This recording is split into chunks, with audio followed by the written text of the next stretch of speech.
You know, nothing ever happened. No. No. No, no, no! I gotta go! I gotta go! Hey! Everything okay? Oh, no! Oh, no, no, no, no, no! Welcome to Strike Force. You are an elite battle squad assembled to defend Earth. This is who we're up against. The alien warlord Ultimus and his Kree soldiers who have joined forces with Hydra and AIM. Now, I know some of you aren't used to fighting side by side with each other, but the world needs you to put aside your feuds and stand together. Any questions? I am Groot. Any other questions? All right, it's go time. Now get out there and save the world.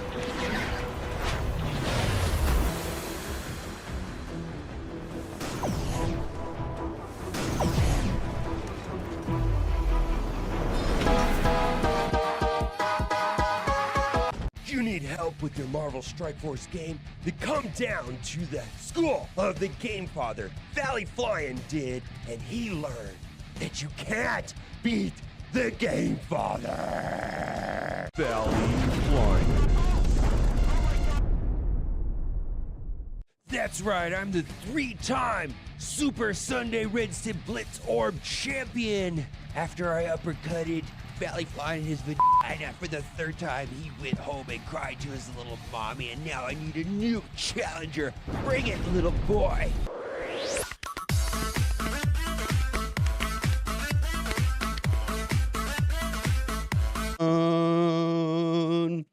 All with the fucking dope.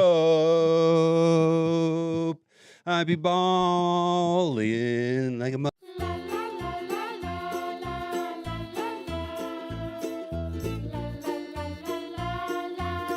Gamers, keep on gaming because gamers are cool. Alright gamers, keep on gaming because gamers are cool. OMG. It's so powerful it can turn off the sun!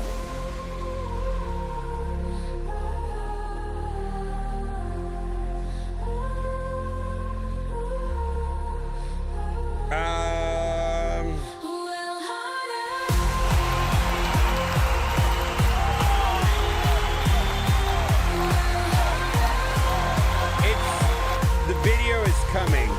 It's being edited right now. It'll be posted soon.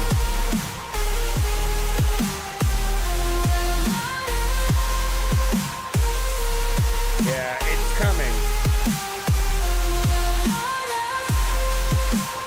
All right, we might play some Raid Shadow Legends here in a little bit.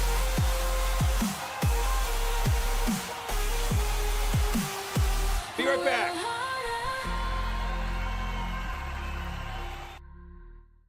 Be right back. I forgot something.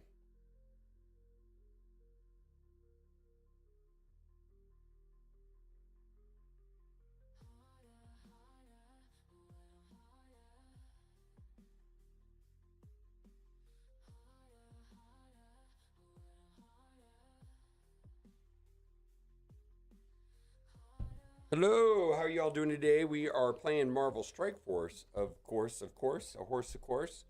How are y'all doing on this beautiful, beautiful, beautiful Wednesday? Well, all right, let's do this. Okay, what do we want to do? We want to go into dungeons. Then we're going to hit Shogun. And I guess we'll do that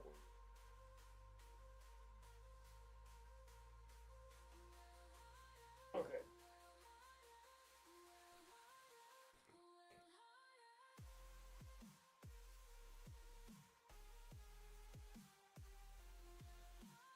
Oh my God. There is a video being edited that will have that. But that's going to take a little bit before that's available.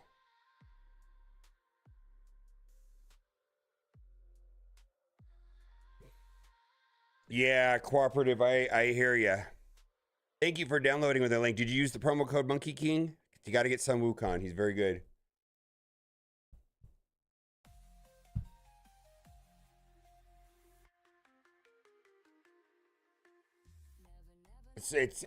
You're gonna hate the game if you don't do that.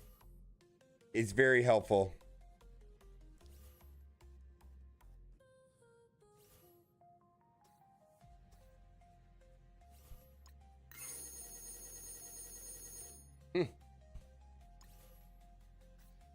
All right, let's take a look at what we got.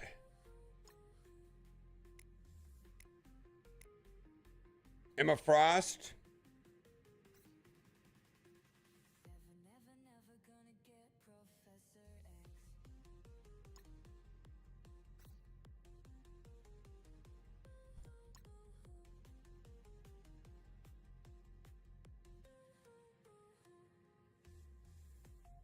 Oh no.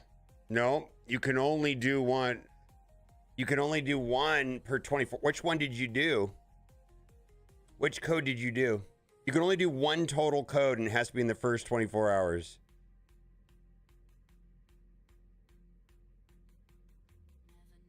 Yeah, what code did you do though?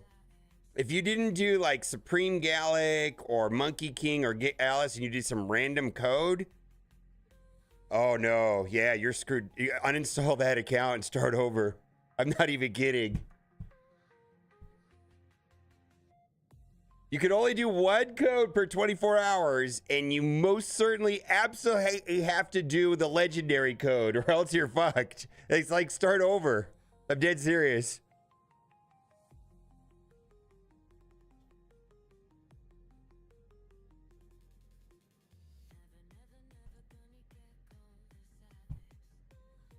Yeah. Yeah. So what it is you can only use one code every 24 hours. And sometimes there's codes that everybody can use. You used the code that everybody could use in any given 24 hour. There are a handful of codes that only can be used by a brand new player in the first 24 hours, and they give something good. The Game Leak code probably gave you some silver and some other stuff. It's nothing of that importance. Like getting Sun Wukong or Supreme Gallic or Alice is like a big deal. Yeah, specifically Sun Wukong. Yeah. I did not see Thunderbolts. Yeah. And if you're going to re-download the game, do it on a different device because it'll give you problems if you don't. So like if you did it on, it knows if you do it on the same device. What gear did I put on Alice? Yeah. What gear did I put on Alice? 100% crit rate, massive amounts of crit damage, moderate amount of speed, moderate amount of accuracy, massive amount of crit damage, and at 100% crit rate. Yeah. Ask Duelim. I just was cooperative used a on Raid Shadow Legends used a non-legendary code. He used Game Leap in the first 24 hours. I told him he needed to restart. And use Get Alice or Supreme Gallic or somebody. Yeah. Yeah, reset the I gotta reset the account. Yeah. Sorry, my guy. Yeah, sorry. All right. Am I ready to pull the trigger on Emma right here? I don't see why not.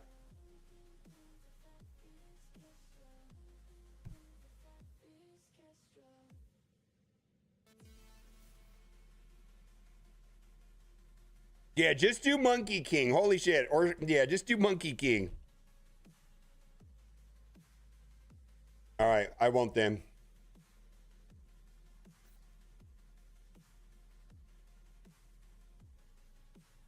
Yes. Game Leap. Okay. You could only use one code per 24-hour period. There are a very small set of codes that can only be used in the first 24. And if you use one of the normal codes like Game Leap, you fuck yourself. I'm dead serious. No, I understand. Yeah, if you use Game Leap instead of like you can use Game Leap in the 48-hour window, in the 30, you know, the 3 days from now, you can use Game Leap. Don't use it in the first 24 hours.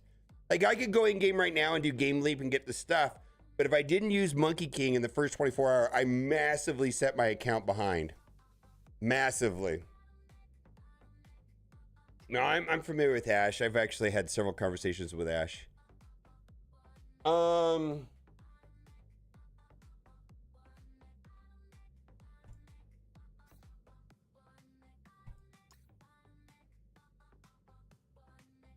Well, my videos are very explicit.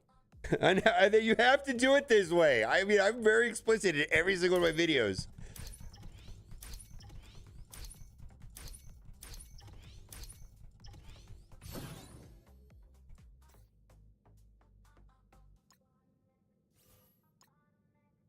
I'll be more explicit in my next Raid Shadow Legend video.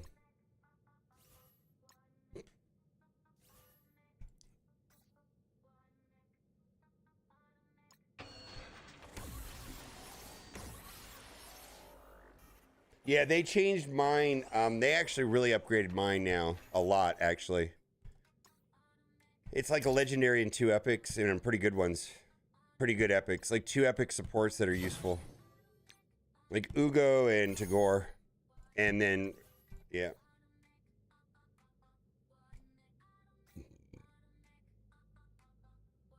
Yes, what Chuck-a-Muck said, Game Loop can use it anytime. Codes for new players only in the first 24 hours of account launch. It's kind of important, yeah. Yeah.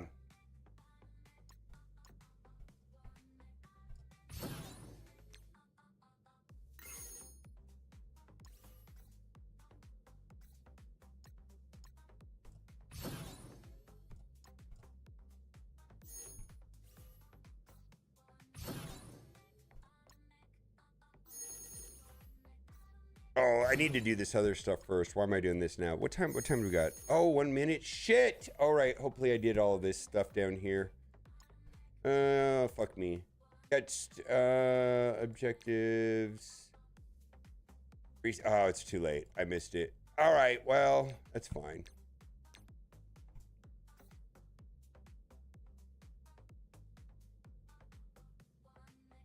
The drops are all the new drops. They're new drops starting on Monday. Yeah, they should have been like Ghost and Taskmaster and stuff like that.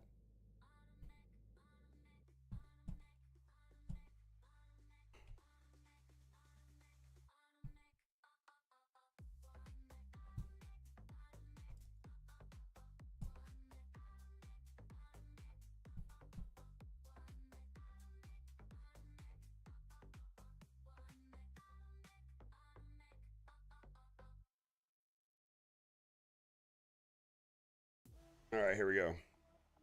Will there be new drops next week? I'm assuming that this is going to continue.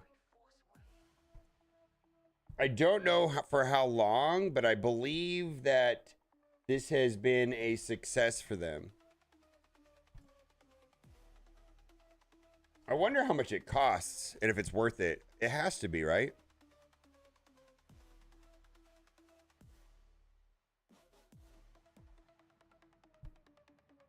Oh, this is today? I thought this was, oh shit, I didn't realize this was today. All right. Get your pitchforks out, guys. So, in part, this is what Dulamai we're talking about. I thought this was tomorrow for some reason.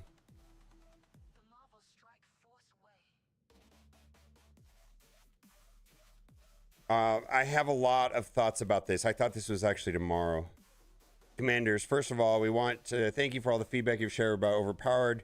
Experience in Marvel Strike Force is important to us, and today we'd like to update you on our plans. Are you still here, Dulam? Yeah.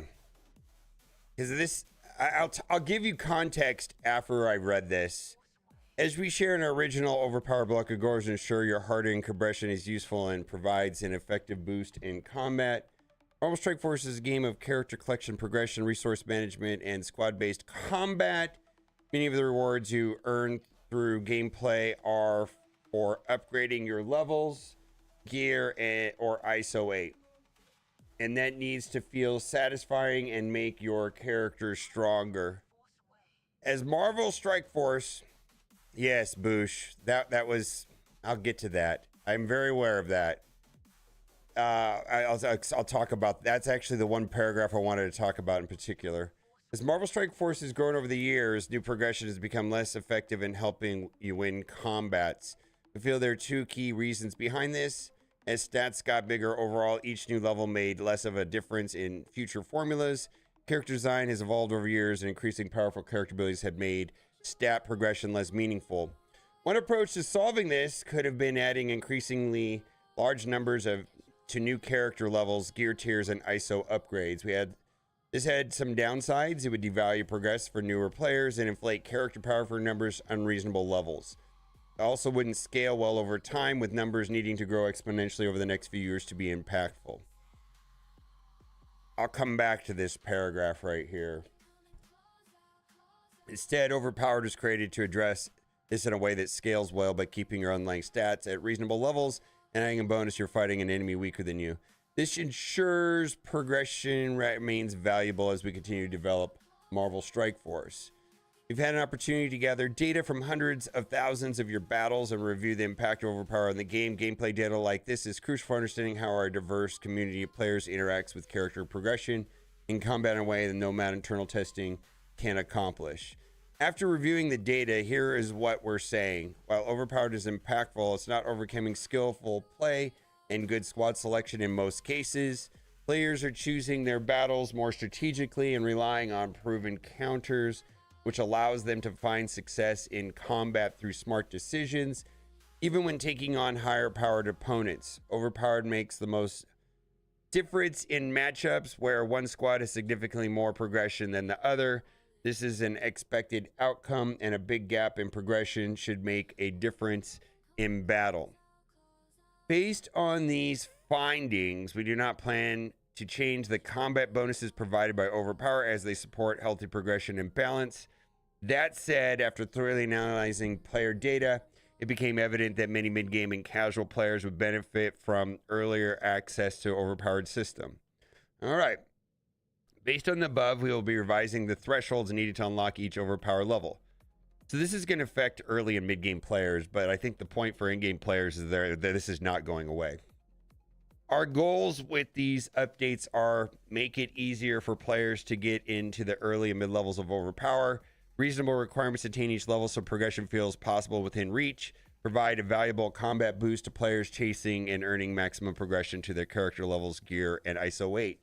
Here are the list of the new Overpowered levels, this is going to impact newer and mid-game players. Yellow levels reduce requirements while green levels stay the same. So basically, this doesn't change like 7 through 11. This changes like, well, it changes like 7 and below. So what? It only turned on like at 95 before. Now it's gonna, or 90 before. Now it's gonna turn on a level 50. Here's a new list of Overpower. Fine. But no, I don't want to read that too much because this is not the point. We spent to move in the next stage of Marvel Strike Force. If you want to feel rewarded for your time and effort spent in game with our new event structure, seasons, intel store, and many other changes coming to the game, engage players have the ability to level up their characters, benefit more from Overpowered. Progression you earn will matter more than ever, and Overpower will be a valuable tool at your disposal. Generally appreciate the community's passion, plays a vital role in shaping Marvel Strike Force. We're excited for you to experience what's in store for you this upcoming age. Okay. All right, so I know that me saying this doesn't matter. Remember how I told you that Battle World was 1,000 times worse than the version we got? Imagine this post being 1,000 times worse. Holy shit, I swear to God. I don't even know if I should try helping them anymore. Like, I kind of wish I could rip out of my thing and show you the original version of this docket, of this document.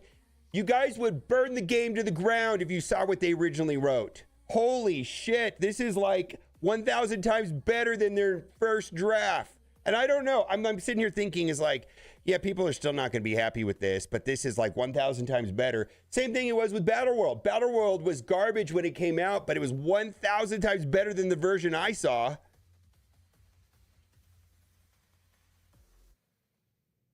Yeah, you have no idea how bad the other post was. It was along the lines, and I don't have it exactly, but imagine it said, "We think you guys are going to love this. Player feedback suggests that you guys want more." I'm dead fucking serious. The post said some dumbass shit like, "You guys wanted that and you're asking for it and you're going to love it." I swear to God. Like, they don't know what they're doing.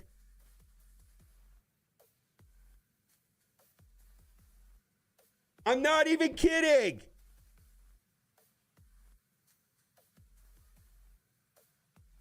Yes. Why do you think Duelam and I made that video on Saturday or Sundays? Because we were like pissed. We're like, holy shit. Do they know what they're doing? Remember on that video, I said we are being gaslit by them. We read a document which was gaslighting us. And this is the version we got, which is, I'm sure people are still not going to be happy, but it was so different. Holy moly.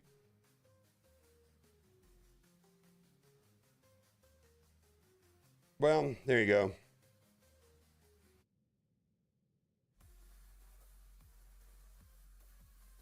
Well, the one thing that was added to this post, which I just read this morning, I read this morning, and something that I had talked about briefly on stream was this right here, which I think is the main. This is, out of all this other stuff, fine. You're going to hate it or you're not going to hate it. You're going to like it. You're not going to like it. I get it. The overpowered debate has been, mostly it's good for me and I like it. It's bad for me. I hate it. But nobody ever really talks about why they're doing it. One approach to this, solving this, could have been adding increasing large numbers of new character levels, gear tiers, and ISO upgrades. This had some downsides. We devalue the progression to newer players and inflate character power numbers on reasonable levels. It also wouldn't scale well over time, with the numbers needing to grow exponentially over the next few years to be impactful. So I know that the people that are here every day have heard me say things. Well, does this mean that they don't have to cake in 30% stats into Purple 5? Yes. I feel like that is the point.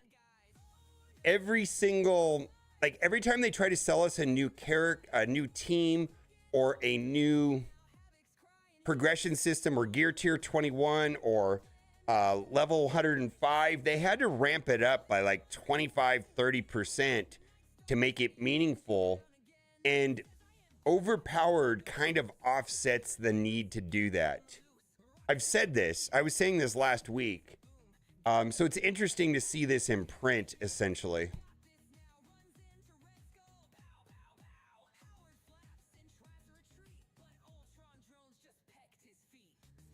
Yeah, they're not moving on from overpowered. Yeah. So I don't know. I don't know if people are going to get this. Like, I can get it on one level, but I certainly don't need to be Scopely's advocate for this solution, because I think it's a weird solution. But like, things that I've been saying was like, well, if they would have made fourth diamond 50% stats.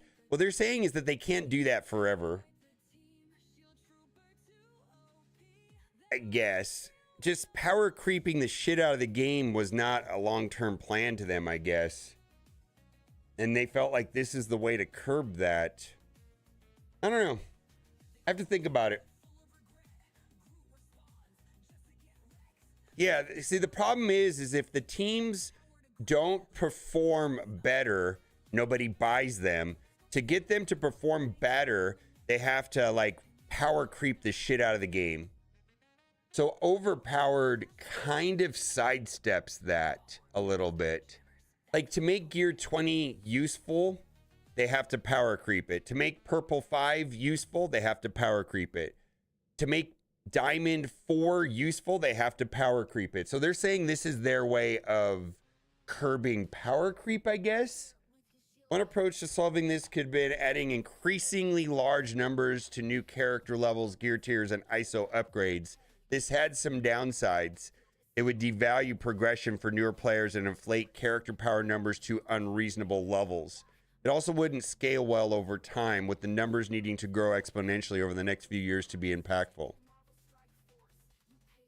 right, that's a real argument.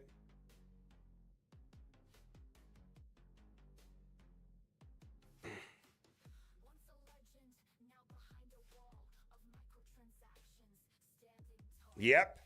What Big Spartan said. So going forward, the main reason to upgrade gear ISO level is just so that you're not underpowered.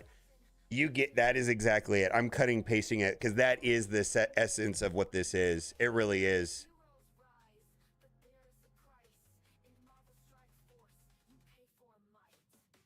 Yeah, you get it, my friend. Thank you for wording it that way.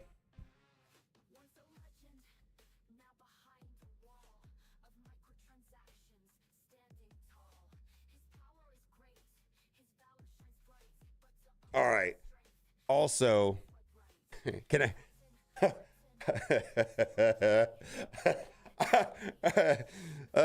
Pathfinder just sent me a message saying, "Yeah, I was never gonna post it that way. It was bad. I'm telling you, the original version of this post was so bad." Anyways, sorry, Pathfinder. Yeah, it was bad. It was bad.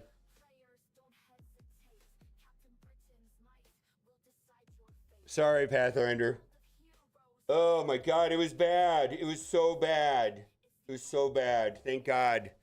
Yeah, this, I know people are not gonna be happy with this, but this is worded so much better and actually has some like logical arguments of why it exists in the game, which I like. Anyways, I have a big mouth today. I apologize. Because I'm heated.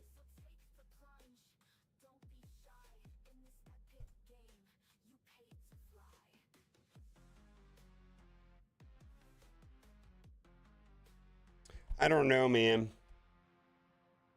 I feel like the way that they look at this.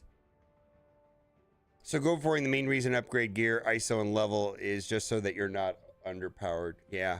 I feel like Purple 5 won't have a lot of stats in it. I think that's the whole point of this, now that I think about it, is that they won't have to cake in like 20 or 30% stats into the next level of progression. And so the motivation will be this. So going forward, the main reason to upgrade gear tier, ISO, and level is just so you're not underpowered. Yep.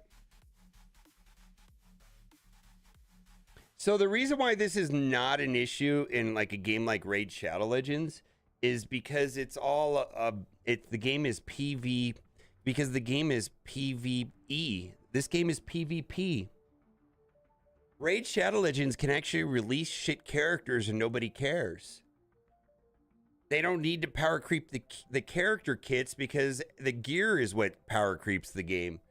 And power creep doesn't really matter that much because you're just fighting bosses. And so they just build harder bosses.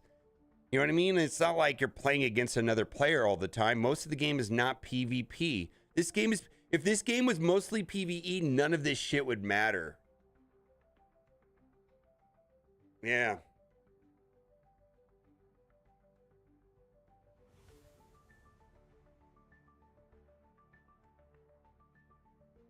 Yeah. The power creep doesn't, I mean, I don't want to say that there's no power creep in the kits in Raid Shadow Legends. What I'm trying to say is the majority of the power creep, because I think you have to have power creep in a game like this, or else how does the game move forward? It's just the way games work. Power creep is handled very differently, where a majority of the power creep in Raid Shadow Legends comes from everything else. Not so much the character kits.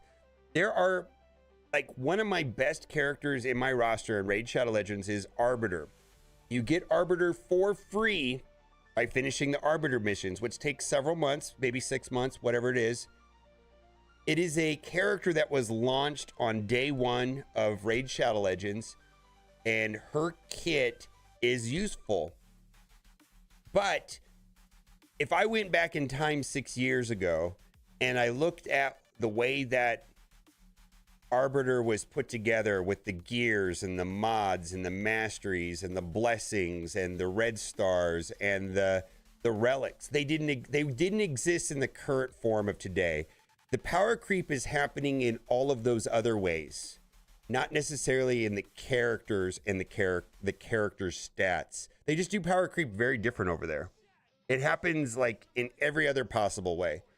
They also don't give a fuck about this team beating this team because that's not how the game works. You're fighting bosses. And in this game, they're like obsessed with like, holy shit, Emma Frost is fucking over our next team to beat this team, and we need to reaccount. I wish Emma Frost wasn't in the game. I hate that character. I swear that's how they operate. It's like they're trying to get a desired result with every team. This team is supposed to do this, and this team is supposed to do that. And if it doesn't, it's chaos. I swear to God, in Raid Shadow Legends, they just push shit out. It doesn't even matter because you're playing against bosses. You're not playing against each other.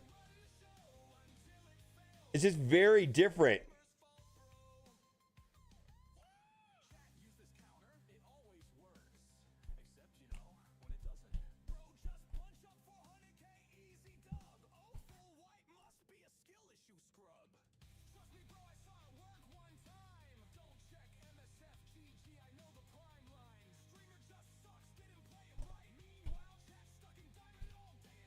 All right.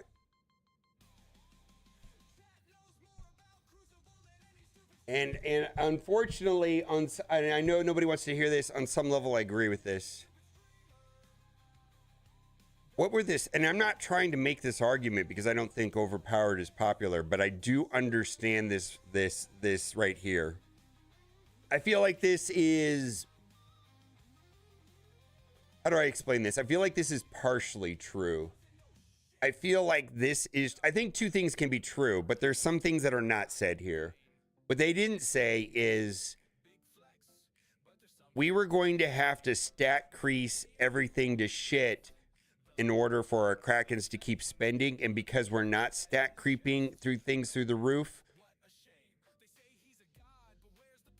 the big spenders have stopped spending. I wonder if, yeah, I think they didn't really say that, but I think this is like one piece of it. Does that make sense? I think there's the obvious stuff too that's not being said.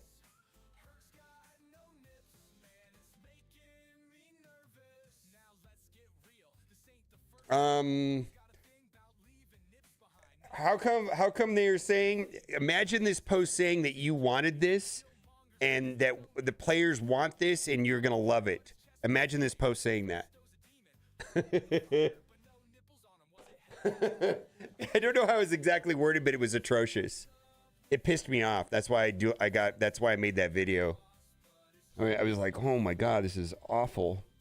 Anyways, I don't know.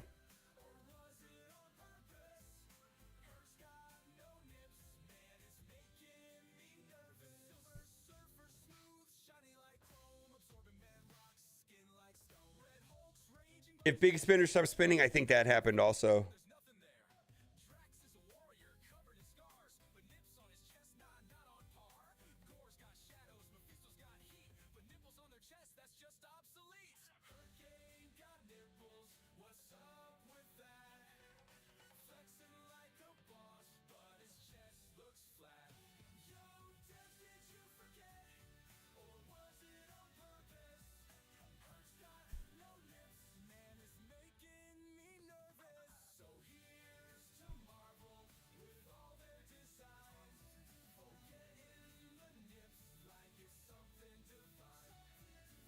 I don't know, man.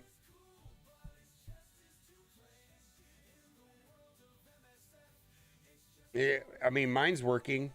2 days ago, 2 days ago, 2 days ago, 2 days ago. I don't know.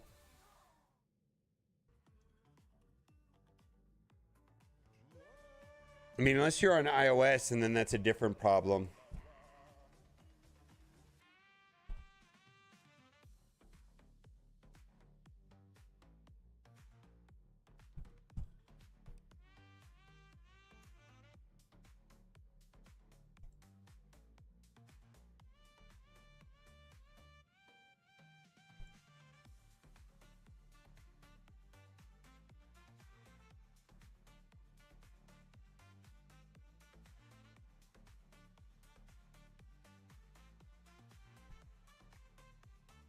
Yeah, Sci Alpha, type explanation inventory, and you should see where you're at.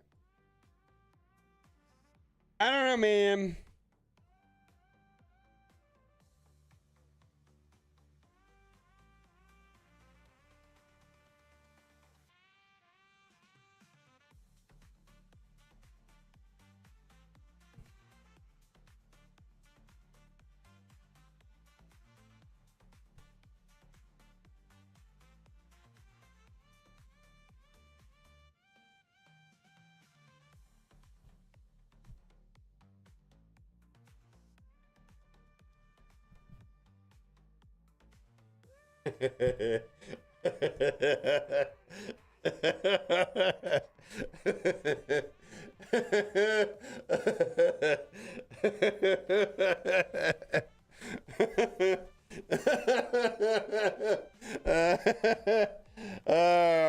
This I got a chuckle out of this one.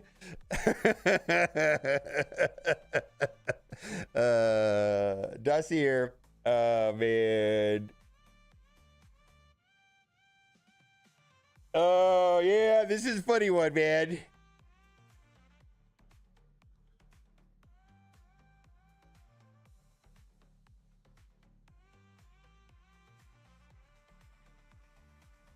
Dossier, you want to record a video?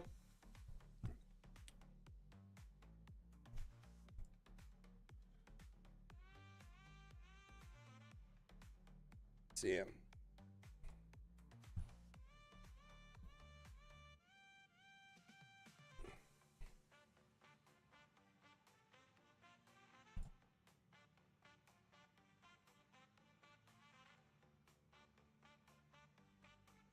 Okay.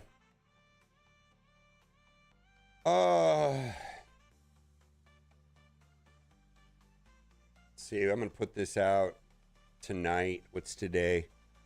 Shit. All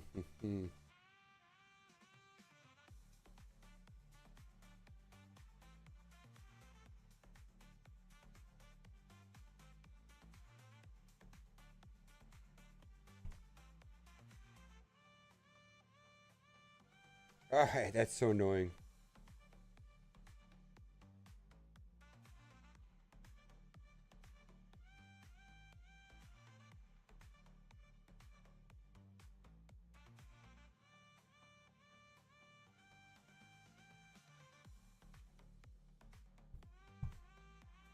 Yeah, ping me whenever you're set up and we'll do it.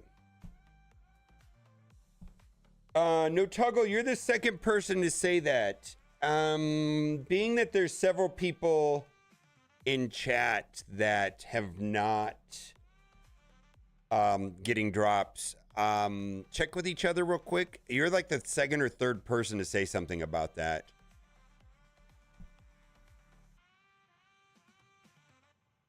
I don't have a way of checking it myself, but if there's some people that are mid... All right. No. I'm talking about anybody mid drops. Like when I go into mine, it's done. But I'm talking about people that are like 30% of the way through or something. If you can confirm it's working, not working.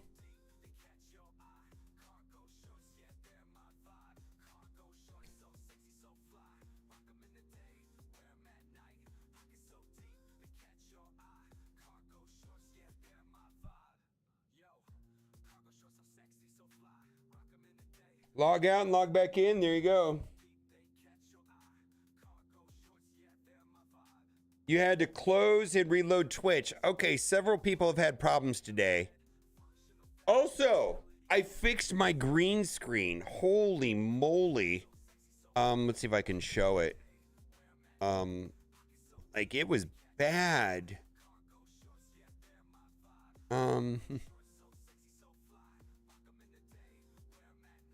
What's that guy? I fixed it. I mean, that's not it, obviously, but I fixed it.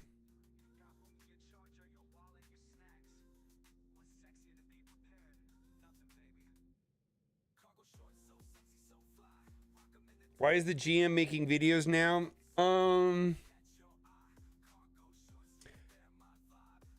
I have an idea about that. I feel like,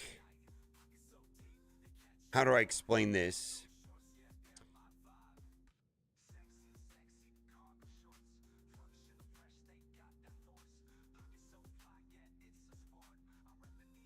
I know the answer to this question.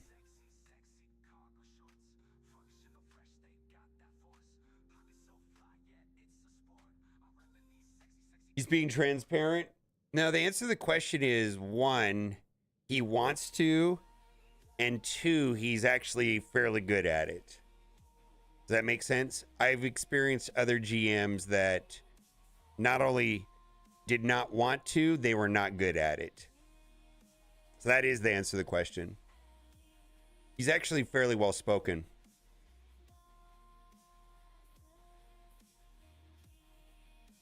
He wants to be more transparent? No.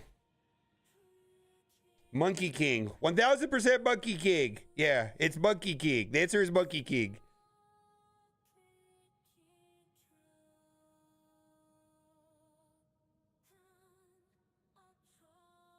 No, but the question is, why is the GM doing it? Because he's actually, I think, a fairly good communicator from my perspective. I feel like I've interacted with a lot of developers in the last 10 years. Not a lot, but let's say 100. He's a pretty good communicator. Guapo. Woo! One more month into my birthday song. Okay.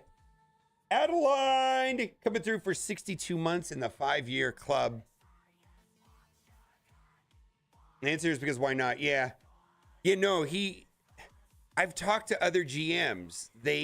Some of them are good at public speaking. Some of them, all of them know what they do and they're like strong leaders, right? But some of them are not like good communicators, frankly.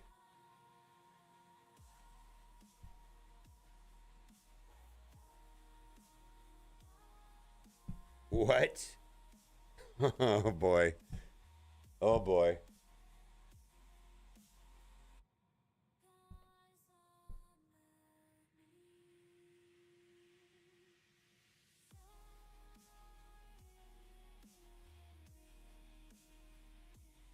I don't think that's a good deal. I think that's a bad deal. Yeah, that's a bad deal. That could be a bugged offer.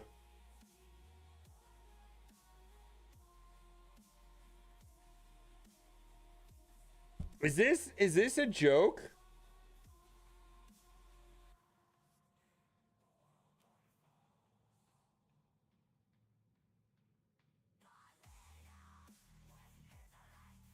Is this a joke? All right.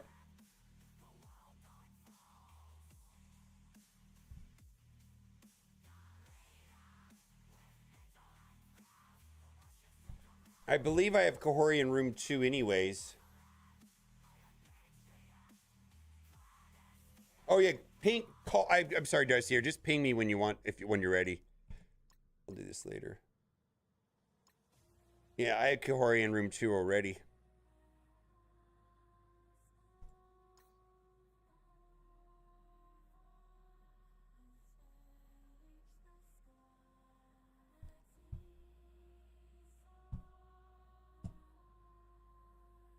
All right. Start virtual camera. Let's do it like that. All right, you looking pretty good over there. Chit chat for a second. Talkity talk. I don't hear you. Oh, there you go. Testing. Right. You're Can you hear good. me? Yeah, you actually look great. Thank you for Awesome. you have it set up. Someone I said do. someone said that I've got a rumor now of hating everybody else's OBS settings. I do. I wish I need to stop though, not worry about other people's settings. I don't know who you told helped me get mine that. set It's up, like pretty early on. I always appreciated that. no, but I don't know who I was talking to. It's like, yeah, everybody knows you hate all of our settings. I'm like, oh God, it's getting around now. It's like, I do. I was like, oh my God. And you know what? It's not that even my way's better. It's just like you get set, and there's really not really good instructions on this anyways. Like there really isn't. Yeah, there really isn't. I did research and it's like, yeah. Hey, you know what? I don't think I have to do anything. I think we're set up. You see this? I think we're completely set up. We might not have to do anything. Yeah. Wow. See, this is why I bitch and moan about everybody's settings, and now it's like, oh, okay. Like now I just walk into it. It's like, oh, it works like in 30 seconds. All right. So, did you see the video I did with Duelim on Sunday? Yeah, I did. You understood that video, right? From your context. We were pissed about that one paragraph, which they completely scrapped. And it was like, if people perceive this as tone deaf, they have no idea. They have no concept of tone deaf. Oh, it's 100% tone deaf. I woke up and then I worked that third shift. So yeah, you're cutting out. oh, can you hear me? Yeah. I think I know what's going on. Yeah, your noise gate might be a little bit too much. I think my Bluetooth jumped over to the bar real quick. But I'm saying this version of the post is a lot better than the original version we saw. Holy moly. Holy moly. Oh, the original was worse. Yeah. So I don't think this is going to be well received, but in my opinion, and nobody can agree with me with this, because I think everybody's kind of entrenched in whether this is good or bad, and most people think it's bad, and that's fine. Like, I'm not trying to change anybody's mind on that, right? Yeah, because it's whatever your experience is, your experience, right? It's either good or bad, right?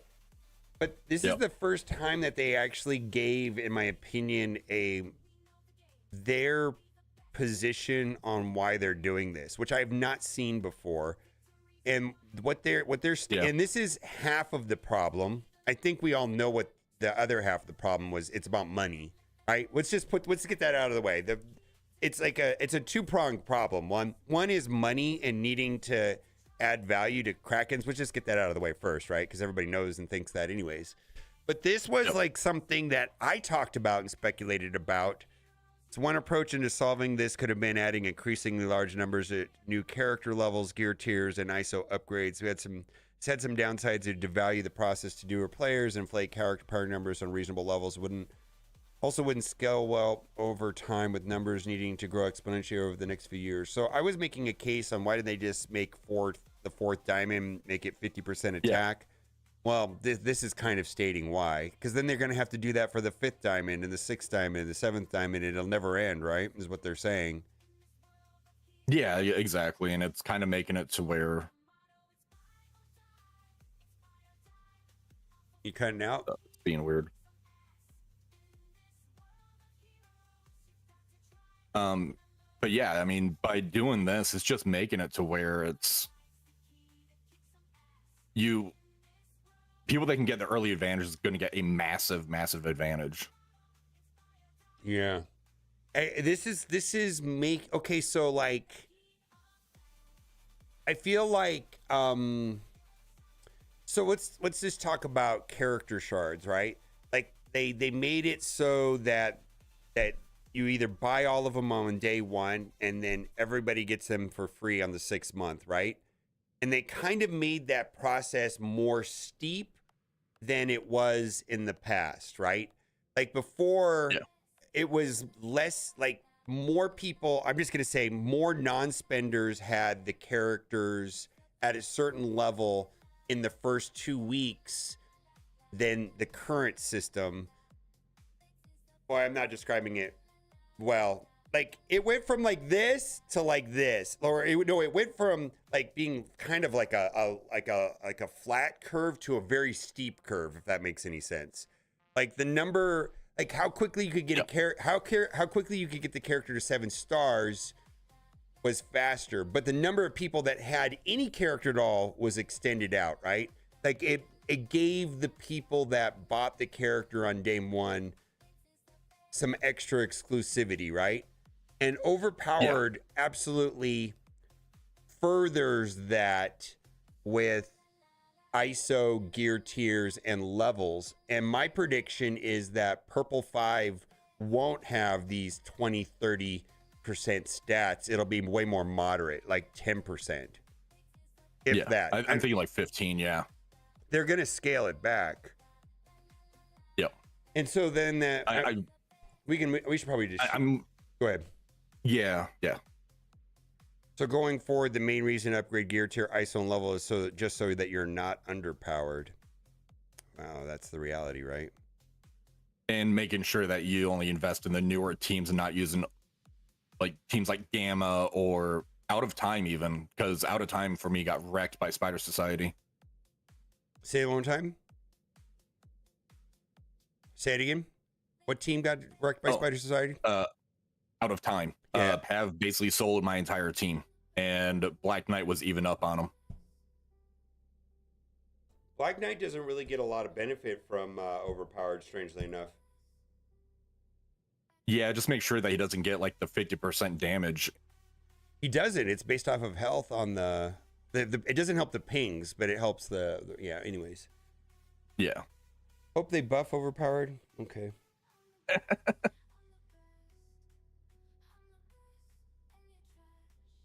Yeah, I feel like the community is going to be split on this, and I feel like more people are speaking up in pro. At least I've been seeing that more people are pro overpowered lately on the streams. I want to put that in the video too. All right, we want to be more transparent. That's some funny shit. Holy moly. That's hilarious. And then we'll talk about this at the end of the video. Yep. Okay. All right. Overpowered makes the speed meta worse. Yes, 1000%. Yeah. Yep. It also makes war more complicated, and it lopsides the fast characters. And you gave a perfect example in the call the other day. Noir is an amazing candidate for overpowered because holy shit, he's going to go first and he's going to ruin your team and you're not going to expect it. Fast characters really benefit from overpowered more than others. Anyways. Yeah. Do you have the website pulled up? Which one? Go to where you can go to your characters selection, like the character tab up there at the top. Yeah. Let me open up another window. I just noticed this when I was recording my video. Character, and then click on any character. Like do Ghost or something. Okay, now go to Gear and Stars.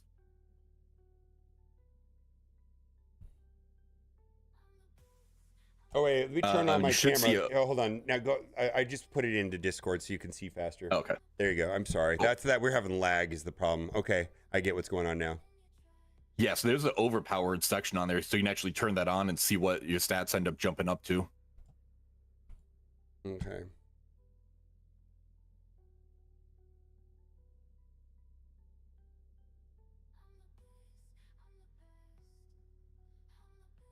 Okay.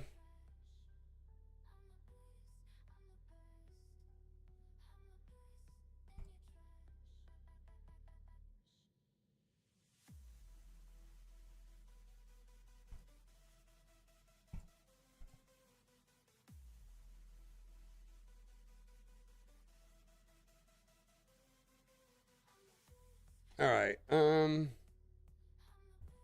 Okay, interesting. I don't know. That's interesting.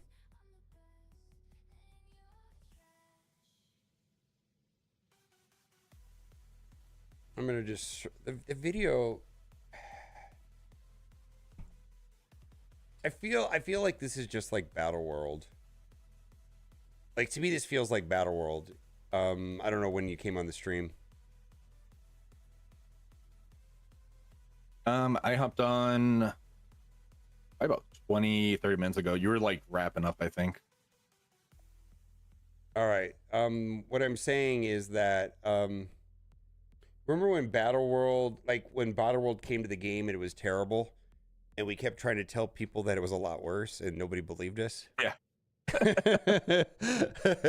I feel like this. That's hard to believe. I feel like this overpowered is like, oh my god, we're pushing back so much, but it's still coming out like this. I don't know if people will believe us or not. You know what I'm trying to say, though, right? It's just like, I don't know. We're trying, but like, anyways. All right.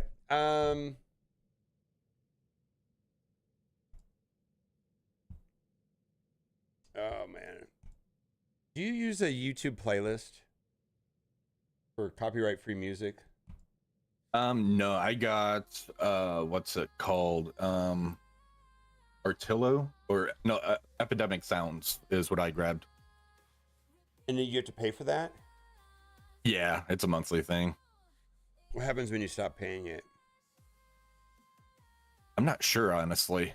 I just got tired of my videos being pinged saying it's copyright when I'm using no copyright music.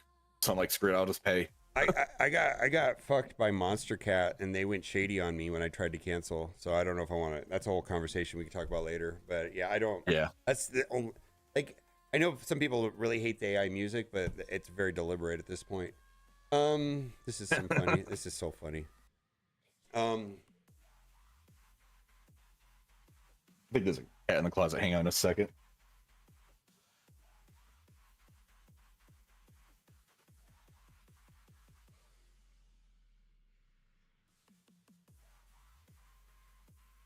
Yep, there's a cat in the closet. Yeah, all right. Dacier, am I saying that right? Close enough. I Tell say me how Dacier, you- but yeah. How do you say it? Dacier. Dacier? Okay, I can try that. Yeah. Well, I'll get it right once. How does that sound? That works. All right, we have a new blog post, and the developers are not moving away from Overpowered. In fact, they are expanding it, and we're going to talk about that a little bit right now with Dacier. I don't know. I told you I'd say it right once. Did I even say it right once? You said it once. All right, said it once. So they're trying to be more transparent. This is Ryan J. And maybe he's trying to disappear like Invisible Woman. So here's the thing. I put out a video. Let's start this over. Dacier. Dacier, yeah. Dacier. I'm gonna write just like Da S-E-E-R. Yep. Dacier, like the seer. Dacier, yeah. Dacier. Okay. Yep.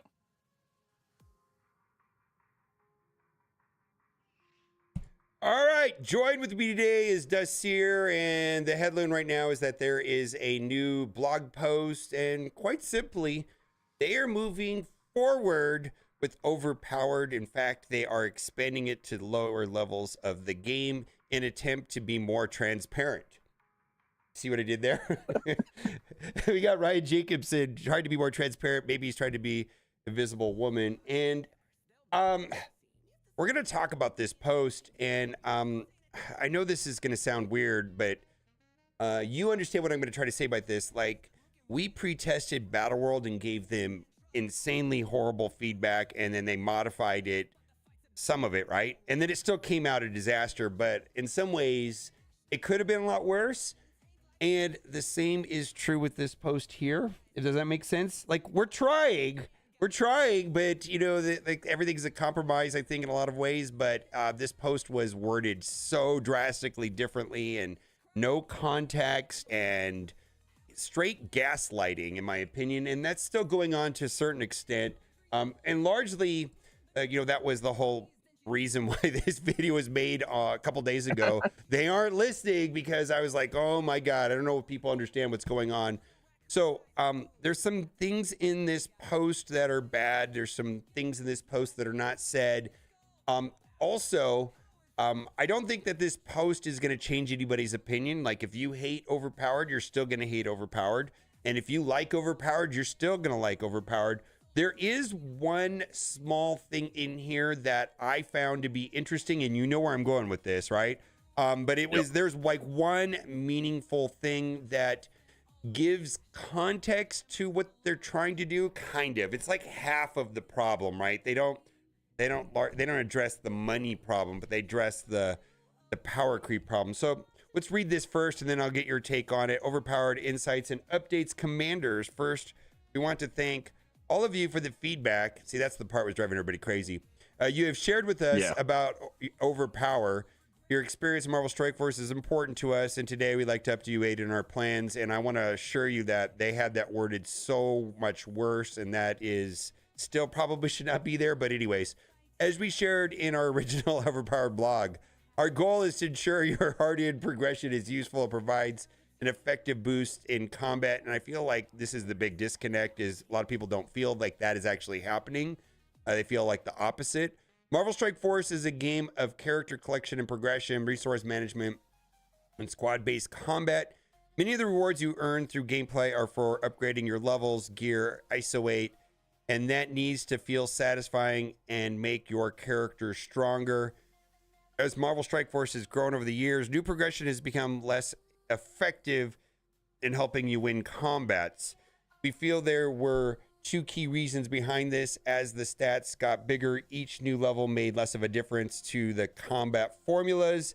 Character design has evolved over the years, and increasingly powerful character abilities have made stat progression less meaningful. So what they did not stay there is they don't like 5 million punch-ups. I mean, that's what they're saying, right? They don't want massive punch-ups happening anymore. And the way for them to combat that in the past was to do massive power creep. And they would prefer, I don't know. I mean, they just don't like punch-ups. I wish they would just say, we don't like punch-ups. They could have said that, right?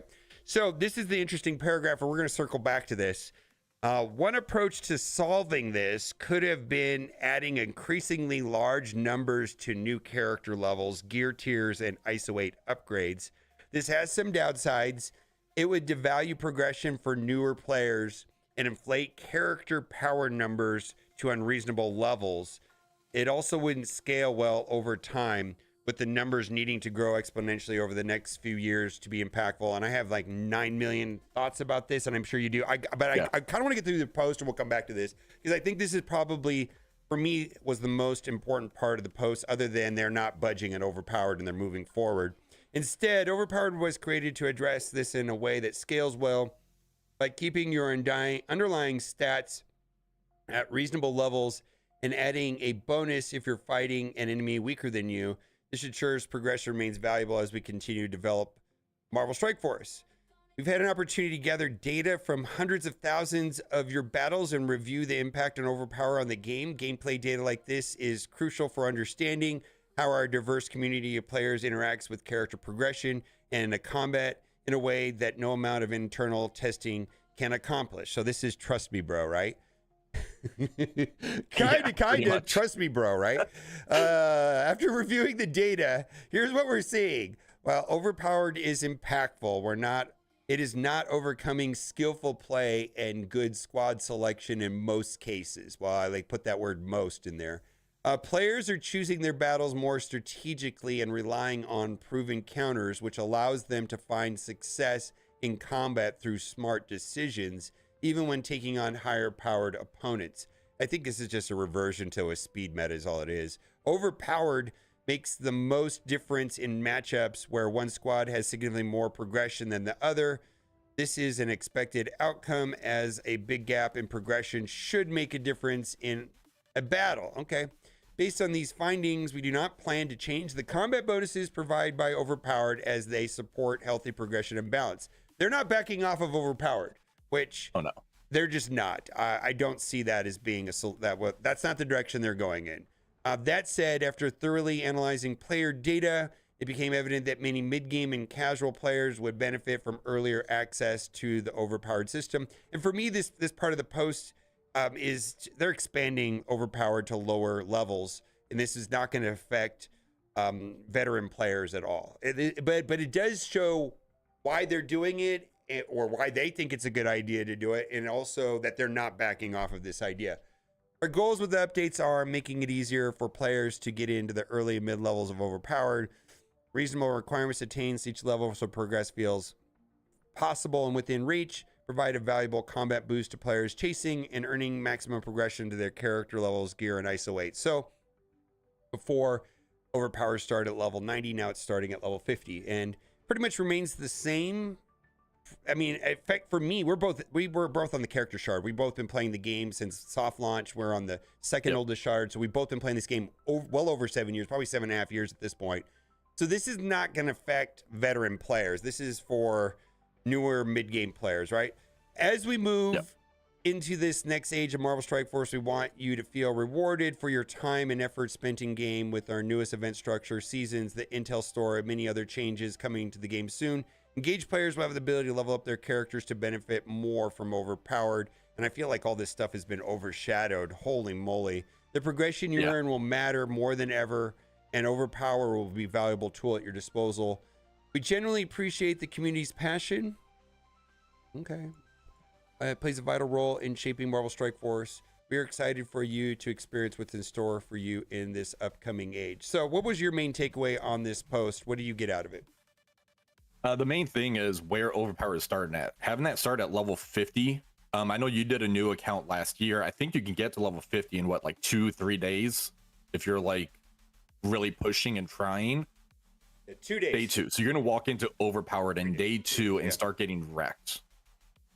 My main concern is having it where the level 75 is at like Overpowered 4. I think that should have been like the starting point, because level 75 is such a huge jump anyways because of the stat increase from 74 to 75 was pretty massive, and the new gear tier right there as well. So that's where I think it should have started. But people's not going to have the resources at mid and early games to like invest in a wide roster. Right. So they're going to be getting wrecked. Yeah, so people that are getting to end game, you know, like you've heard these stories of people getting Odin like 9 months to a year, right? I mean, sure, you've heard of it, right? Yep. But that required laser focus, being in a good alliance, and it's a very narrow path to get that, right? It's not a wide roster, right? They're going to get crushed everywhere else because you got to go wide. I mean, I feel like that is the biggest disadvantage to the overpowered system, is that it massively punishes narrow, smart rosters and it favors larger, older veteran rosters. What's your take on their explanation on why they're doing this when it comes to the context of power creeps? Is right here, this sentence right here. What approach to solving this could have been adding increasingly large numbers to character levels? And then they say, wouldn't they keep doing that, it wouldn't scale well over time, with numbers needing to grow exponentially over the next few years to be impactful. What's your take on that? I mean, we already have like Yu-Gi-Oh numbers. I remember when like 1 million team power used to be like insane. So I think it's Professor X, when he gets his 3 diamonds, is at about 2 million power whenever that ends up happening in game, and making it to where they can just easily add on like a 4th or 5th diamond and actually monetizing it. Yeah, over 2 million power. It's insane. So we're at the Yu-Gi-Oh level numbers to where it is what it is at this point. So adding in overpowered on top of that puts his what's his damage go to with overpowered on there? An extra, so puts him at 2 million damage. Yeah. So I mean, it is what it is at this point. And people that kind of invested in some older characters, it wasn't going to happen to where they were going to like backtrack it. I was just hoping they would kind of tone it down a little bit, was my main hope.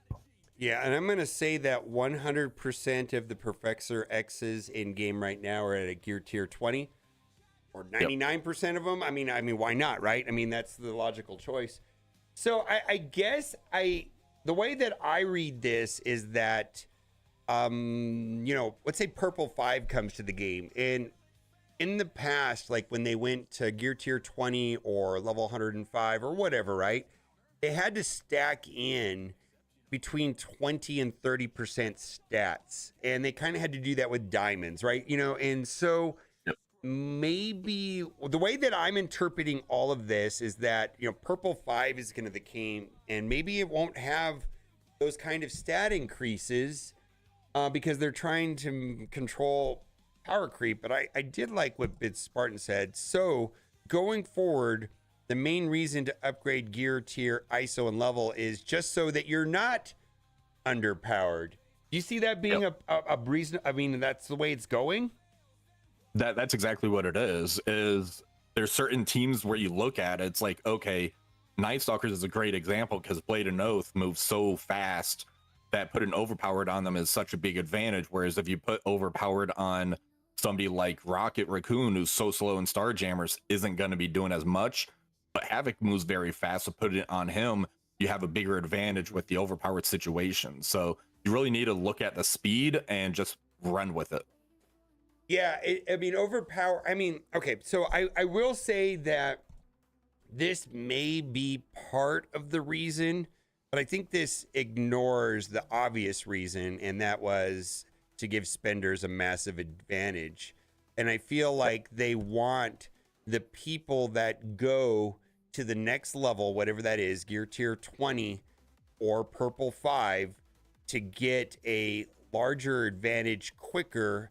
And the rate that they do those things is going to be very important, right? I mean, because I guess I could make a case that the power increases are temporary, because eventually we catch up to the heavy spenders, right? At some point, right? But if they push out Purple 5 tomorrow and then the 4th diamonds the next day, we never catch up, and it just gets worse and worse and worse, right?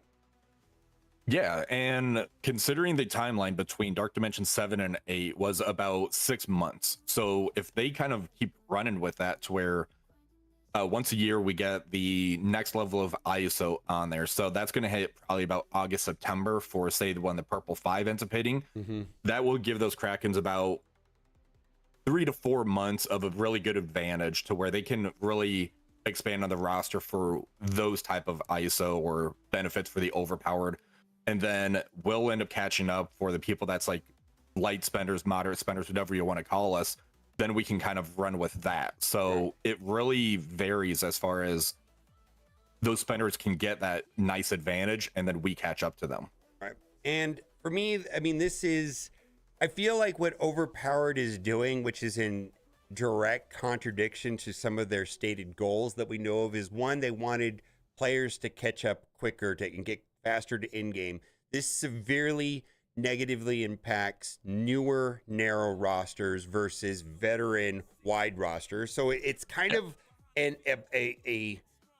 it's pushing that problem, right? It's making, it's harder for people to catch up, and you have to go much wider to be competitive. And two, they've stated to us many times that war was too complicated and they wanted to have a simplification. I mean, even that video that came out yesterday or the day before, which was shot at the summit like almost 6 weeks ago, where that's all they were talking about. War is too complicated. It's too punishing, and war captain.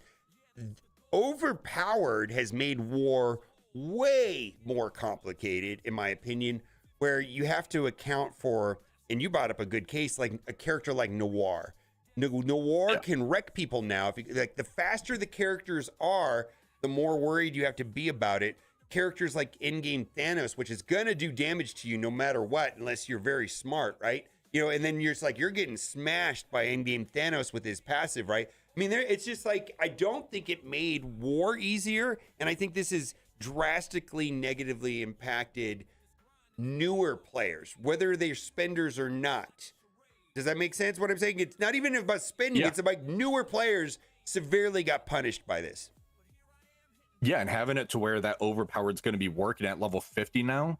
If I was playing the game and then all of a sudden overpowered hits and it's like, what's going on? Why am I being wrecked right now when yesterday I was fine?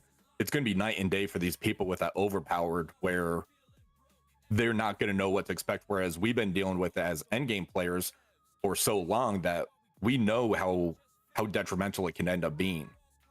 Yeah, I think this added to the complexity to war, like, drastically, like, because the speed it's all about speed now, right? Because I've been able to take out Liberty, 11 liberties because people take Liberty up to 11 to get Professor X, right?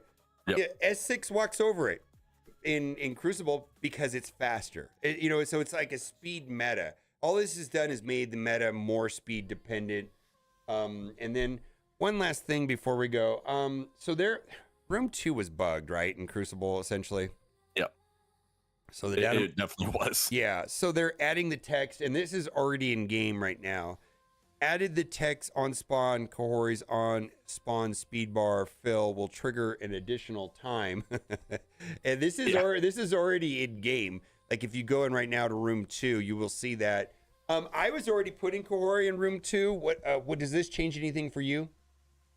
I've been using her in offense, and if there's a Kahori on defense, I would just throw like Loki in there, and it really didn't change anything. So you can kind of go either or. I was running Loki on defense with Kahori, and then I think Starjammers was the logical solution to the problem. But anyways, so that's just a side note. So in recap, they are not backing off of Overpowered, and they're saying they're listening, but I think this is just a formality to say this. I really suspect that they knew this wasn't going to be well received, and they're pushing through no matter what. I can't imagine this is good for their numbers. I can't imagine it is. I could see a lot of people leaving very early on, or mid-game players, once this gets kind of implemented, because they're not. If you're already playing right now, then this goes live, and you're at like that level 75 range, then this goes live. It's going to be night and day for those type of players, because they're not going to be as active on Twitch, YouTube, checking the blogs and everything like that. So they're going to be walking into like a buzzsaw is my main concern. Yeah. Other thing too that I don't think a lot of people want to hear. I've noticed that I've been seeing a lot more support of Overpowered, where before I think like when it first came out, all I saw was negative comments. I'm starting to see more and more people speak up and say that they like it, which is interesting. I'm just, it's just an observation, but I've been noticing that. I don't know if you've been noticing that. I've noticed it a little bit. I think it's more because people just kind of like accepted it, so they're starting to level up. Some of those characters like the Superior 6 teams for Crucible and just kind of like running with it. So now it's, well, I already got my investment in here. I don't want to lose my investment, which, I mean, that honestly, that's how Krakens and like very high spenders are. It's like, well, I got this investment, I'm going to run with it. So now we're starting to get on the same boat as far as that goes. Yeah, I feel like I've equal. I don't know about you. I think we have similar spending patterns, and I mean, I'm not. I don't. I rarely spend more than $200 a month on the game, which is a lot of money. Before anybody gets like, oh, you know, but it's not. It's not $1,000 a week. It's not $2,000 a week. You know what I mean? There, you know, I'm spending, you know, $50 a week or $70 a week on this game. I'm finding that I'm stabilizing in Crucible, but not yet in War. I don't. Are you having a similar experience? Like, are you stabilizing in Crucible? I am. So I went 1 and 2 this last week. My first opponent was my first Professor Xavier, and they were flooded with G20. I dropped the first matchup. It's like, well, I definitely lose this one. The second one, my opponent didn't attack, which is really weird for where we're at in Crucible. Yeah, I had that. I had that happen also, which is like we're having people just quit the game because of Overpowered, probably, right? That's my thinking. They probably just got tired of it, so they're just trying to take a break, which I totally get. I'm almost there myself, where it's like, I'm just going to take a break in Crucible for a week or two. I'll probably do that when U32 comes back, because it most likely will between seasons. They've been doing that. But my round 3 opponent, I just kind of got cute with some of the counters I lost by efficiency. So yeah, I feel like I mean, I can't speak. Alliance War, it's a pain in the ass for me still. I'm just straight up, I hate it in Alliance War because I hate it. I hated Alliance War because for me to keep using the teams I was using, I have to upgrade teams I don't want to, and it's specifically against like Spider Society, which you bring up because everybody has Spider Society at 105, right? So it's like, wow, the counter for that was not strong, and that counter is never going to be good. Like in a month from now, you know, I don't want to put resources into it today. It feels bad, right? And the example for me is She-Hulk. I don't want to upgrade She-Hulk, right? I just don't, and I am. Or if I don't have, I can stick to my guns, I suppose, you know, and just not do it. I think that's probably the best idea, right? It's just to not worry about it, let it go. But in Crucible, and in Arena, I feel like I'm being impacted more by Professor X than Overpowered, if that makes any sense. Like, I feel like it's a Professor X problem I'm seeing more. Like, and I think I'm already conditioned for that with Odin and Mephisto, where, you know, it's trying to ice skate uphill if I'm going up against a Professor X player, right? It's just, I did win one of them, but it's not a certainty. It's definitely like if they have any kind of you know, skills, they're gonna win easily. You know, all things being equal, they win every time. You know what I mean? So it is what it is. I don't know. I just feel like it's a weird problem that they created, and I don't know if this context helps much or not. And I'm sure that this video or this post didn't change many people's opinion on Overpowered anyway. So anything you want to say before we go? I mean, at least they came out with this information. They were pretty straightforward on this blog, saying why they're moving forward with it as far as the investments and everything. So we got more communication on this one than we did on the previous ones, and it was so much worse as far as the communication and what they were going to do with this. So it could have been worse. That's the main takeaway. Yeah. All right, that'll do it for today. Bye for now. Bye. Oof. Okay, well, that's a video. Sounds good. Either get on board or it seems or play raid. Yeah, they're not moving away from this. I think I'm coming. Like I actually kind of felt like, I don't know about you, but I kind of felt like over the weekend it was like, oh, we got to push harder on this and maybe they'll change their mind.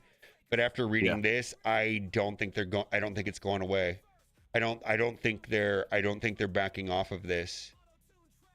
Like, no, the thing I'm worried about is like the PvE blog. As soon as I read that, it's like, okay, so then it specifically said the chaos raids and the spotlight, but the thing that's going to come after the chaos raids and the like dark dimensions towers, we're going to be fighting into overpowered on that stuff, and they're going to be using it against us. yeah, like, so this is not like. Oh, and I hate to bring up Raid Shadow Legends. Do you play Raid Shadow Legends? I did at launch for a little bit, then I just didn't stick with it. Because I always wonder if I'm talking about it and people are like, what the hell are you talking about? They introduced a new progression system in Raid Shadow Legends since I've been playing the game. I've been playing the game for like 8-9 months now. And first of all, the community received it well. Like, it was, nobody complained about it. Everybody's like, cool, I get to do this now. And initially it wasn't monetized. Like, you had to play in this new boss that was innovative and creative and challenging for all players level, PvE done correctly. And the only way that you could earn these items was by playing in this new boss, right? And the boss was cool. Like, it was cool. Like, it had 4 forms, and each form would change. It was a chimera. It changed forms, and the forms are so different. You're like, holy shit, there's a puzzle. And it had a fixed time limit. Like, you could only go 65 turns, and then it ended. So you're trying to get as many points in the 65, and it keeps rotating forms. Like, it's like, oh, first of all, they came out with a new progression system that, one, we got something cool out of it. First, the progression system was it was like a cool boss and a cool thing to do. And everybody's like, wow, this is hard, but not too hard. And beginner players could do it, and endgame players could do it. And then they didn't charge for it. And then the items were interesting. Like, they creatively upgraded your characters in ways that it didn't before. And you had to like analyze the pieces and figure out what, like, it required thinking. Like, holy shit, thinking.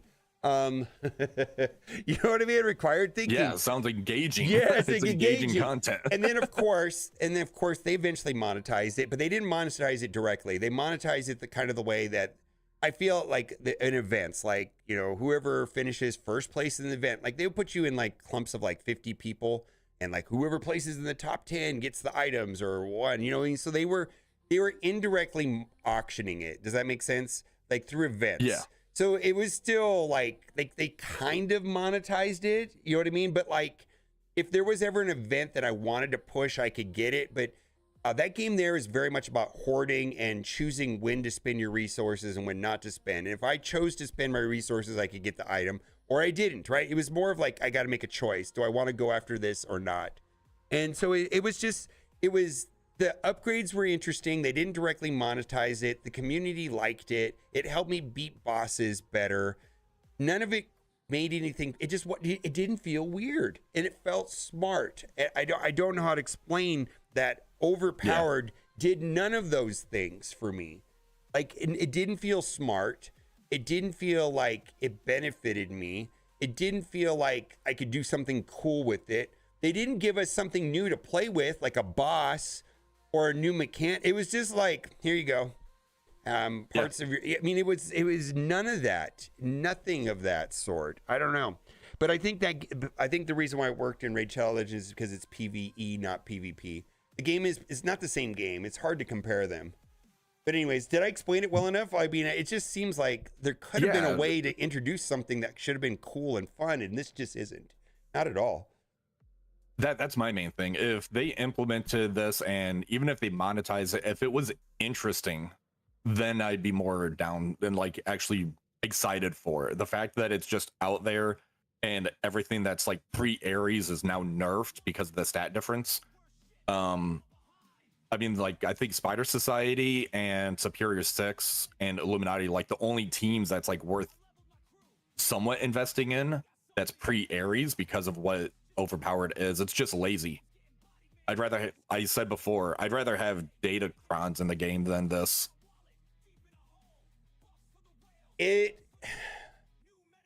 Datacrons are weird, right? Like, Datacrons, it's like you get a couple, but if you want the good ones, you got to spend. And my understanding is that the heavy spenders actually like them, and the value spenders don't bother with them, and it hasn't been that big of an obstacle. I know when it came out, it was really, really negative. Yeah. And I don't know if it is anymore. Like I feel like most people just ignore it, and it's fine.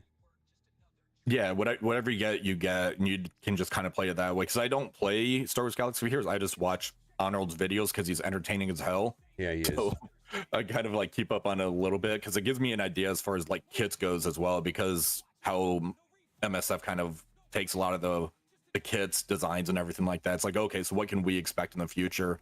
So I like know about the Datacrons, and it's like it's not great, but at least there's interesting things on it where it can severely like boost like older characters and you can get use out of them. So the other thing too in Galaxy of Heroes is that they have speed mods, which nobody seems to love at all at any game I've ever played. Nobody likes speed mods. Yeah. But I know that like turn orders are all over the place, like in Galaxy of Heroes. Like it's not even a consideration, if that makes sense, because it's all over the place. Yep. It's almost like you going into the battle, you don't really know what the turn orders are going to be because you don't really know what the other person's doing, blah blah blah. And so you're going up, you're doing matchup versus matchup based off of the kits and the way that the match should play out over time. Not necessarily this happens on turn 1 and you win.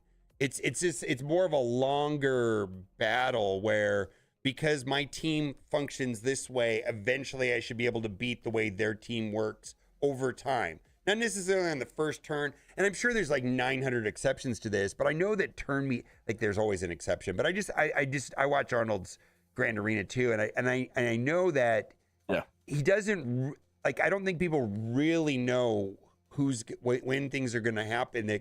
There's not this focus on Havoc goes first always, and Havoc goes before this character always. It just doesn't. There's none of that happening. People don't look at the game that way. But everybody, we basically we basically figured that out when stage 6 happened as in Crucible. Is like, okay, turn meters. Where's everybody going to be at as far as turn order goes? Yeah. All right. Well, I'm going to publish this video.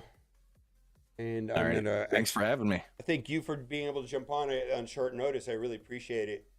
And Yeah, you know absolutely. what? You suck. You know why you suck? Because you won in Crucible 2 weeks ago. You're terrible. You smashed me. I am terrible. You smashed me, actually. I am terrible. Where are you at right now? So I went that 1 and 2. I'm at 176 right now. Oh, we might get matched up again. I'm at 187. Yeah. Did we get matched up this week? I don't think we did, but Nah, I just checked. I don't want to play you again, actually. Well, if you do another 5C tournament, we might. Oh yeah, well that'll probably happen. Yeah, unless they don't ask me to be in it. I don't know. I probably would be there though. All right. Yeah. Oh yeah. So I'm at 187. Yeah, I was at where did you start the season off? I was at like 130. So I definitely fallen off. Around like the 200s, because that U32 always gets me. I went like 1 and 4 on U32. Really? I always do terrible on those. Okay. Yeah, I was if I went 3 and 0, I would have hit Grandmasters, but I went 1 and 2. Like I said, I got crushed by Xavier opponent, and then I lost by 14 points by efficiency from my round 3 opponent. Okay. I don't know. I'm gonna pat myself on the back real quick here. I always feel like you're so much better player than you. Like you're like a way better player than me. But maybe I have better chat than you do. I don't know. I'm just saying. Maybe my chat's smarter than your chat. I have no idea. Like I can't believe that. Like I'm saying. Like when I said I was 187, I was like, oh, you're probably like 95 now or something. No, we're the same window. So I don't know. Maybe I need to. Yeah. Maybe I need to give myself more credit. Yeah. I think it was at like 140s. And if I would have won, I would have hit like top 100 instead of it's like such a huge window. Like those one losses like really drop us for where we're at. Well, and then what people don't talk about too is, yeah, there's large players where we're at, but at some point you hit the large players that are really good at the game. And then what? Yep. You know what I mean? Because people like, there's this big misnomer that like smart play, like heavy spenders are not good. These are the spreadsheet people. You know what I mean? Like there's people that they're just as engaged as anybody else and smarter than us in a lot of ways. You know what I mean? And I think it's just like weird idea that like heavy spenders don't know how to play the game. It's like, oh man, not the ones I know. You know, not the ones I know. There's definitely those that like have their whole alliance help them out. It's like, okay, here's their defense. Okay, here's how you like tackle it for one shots and everything. So they treat it just like war on certain alliances. Yeah. It's rough up there. Yep. Not all spenders are created equal. I agree with that. Agreed. I think no. I will make a case. Okay, so first of all, not all players are created equal. So like across spending levels, I would say that the heavy spenders are actually better players than a lot of the non-spenders in general. Because like, why would you spend money in the game unless you're like really into it, right? They're really into the game, right? I mean, it's just logical, but people don't see that. But anyways, they can defend themselves. By the way, big spenders, they got their own backs. They're good. Yeah, they do. Yeah. All right, I'm gonna let you go. All right, take care. Thanks. Bye. Bye.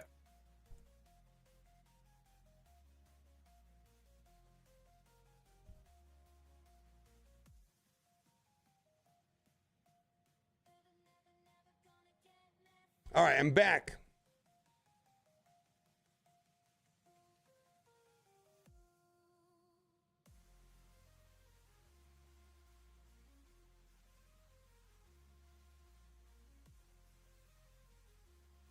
Yeah, Ghost and Taskmaster have been live since yesterday, I think.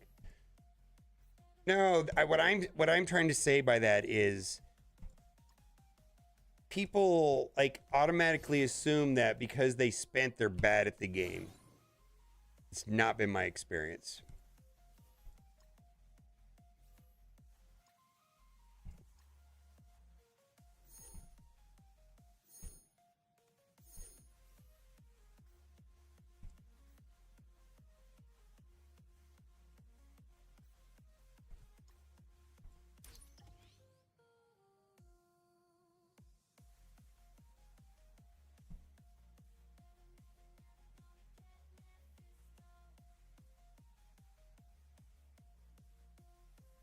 Overkill, like my bonds. Oh my god, overpowered has made war so much more complicated. I bitched and moaned about this, by the way. I just want you guys to know that, like we are bitching and moaning about this, but there's only like so much, you know.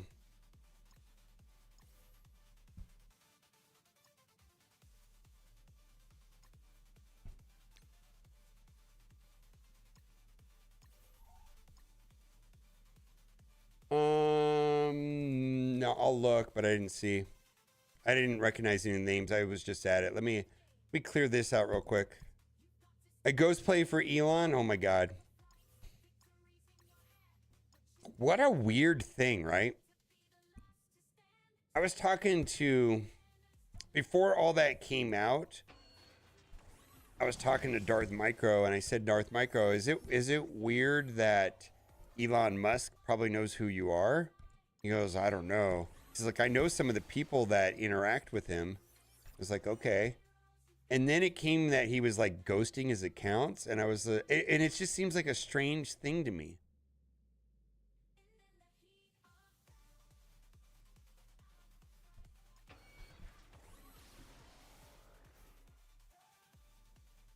Yeah, but that did the opposite, right? I don't feel like... Wouldn't it have been more human if he was like a normal player that enjoyed the game and was like transparent that he's a busy guy and he plays when he can and he enjoys it on this level, but he's an adult and has other obligations? Like, what the fuck were we supposed to like understand about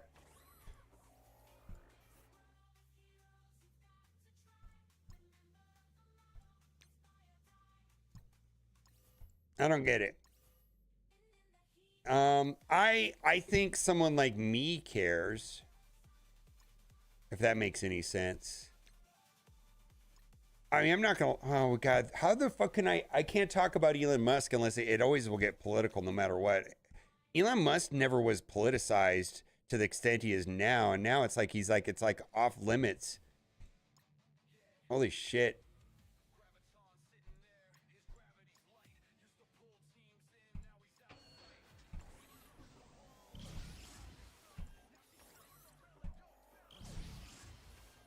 Yeah, I just don't really care about politics much. And I want to how do I say this? So there's things that fascinate me, right?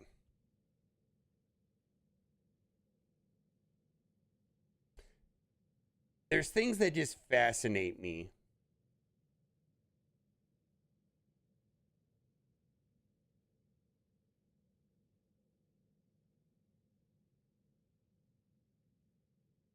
And this is the type of shit that fascinates me.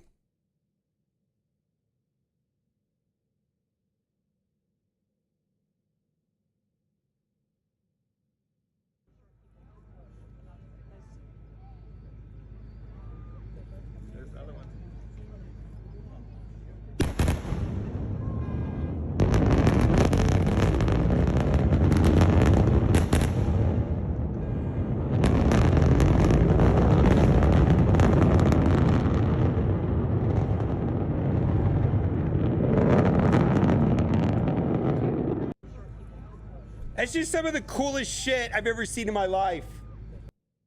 And now it's political. And you know what? All right.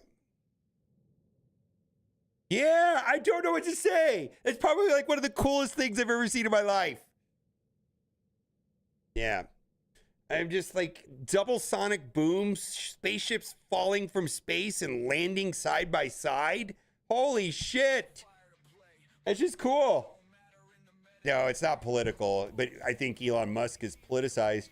Like, I feel like it's like this weird thing, like to say that's really cool and I like outer space and science and technology, and it's like, fuck that guy.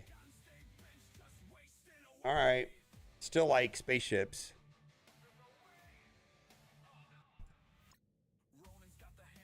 Yeah. I just still like rockets. It's like fascinating to me regardless of all that other stuff.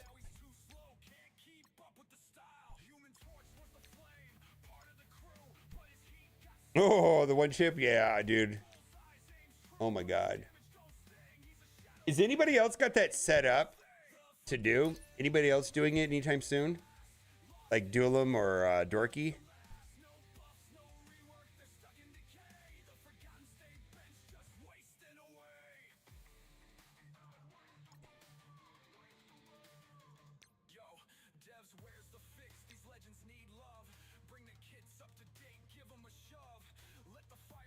Yeah, I don't understand a lot of things. And also I feel like most of us here have like political leanings.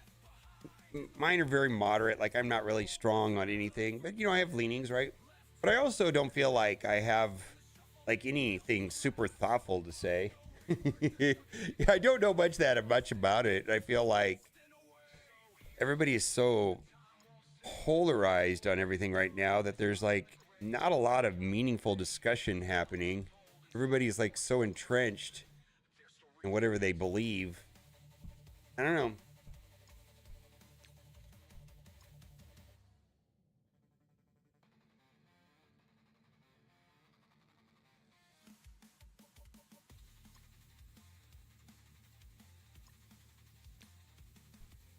Yeah, and I don't keep up with the news enough to talk about it that much. I just know that as someone that took all the economics classes, some of the stuff is kind of baffling to me that's going on right now.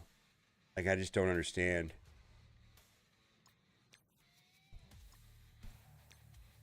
We'll see how it plays out. We're along for a ride one way or another.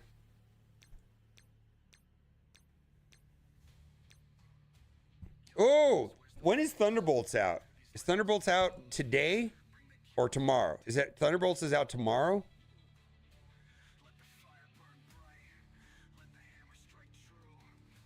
Tomorrow. Yeah. Oh yeah, we're moving away from that. I hear you, monkey. Monkey flower. Yeah. I get you. I'm moving on too. I hear ya. All right, let's do raids.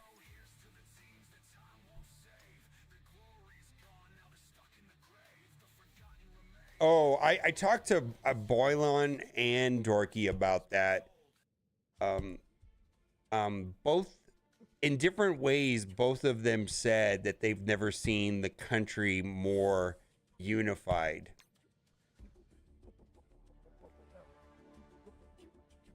I mean, they didn't both word it that way, but the feeling I got from both of them is that everybody is pretty unified on their stance at this point.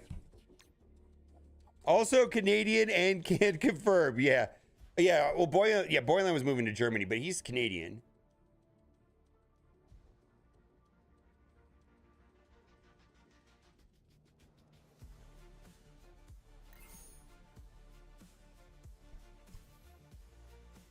I watched it tomorrow night. Okay.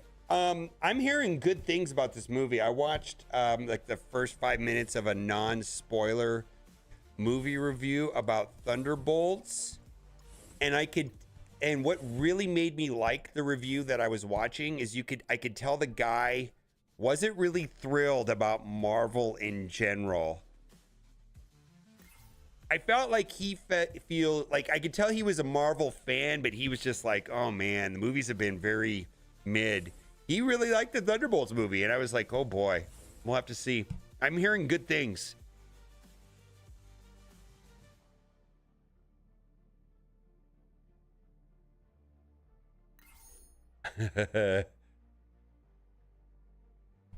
Oh, come on. Canadians are the best.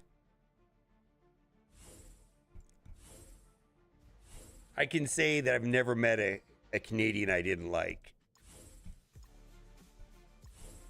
I mean, I'm sure somebody will prove me wrong eventually, but that's the way it is for now.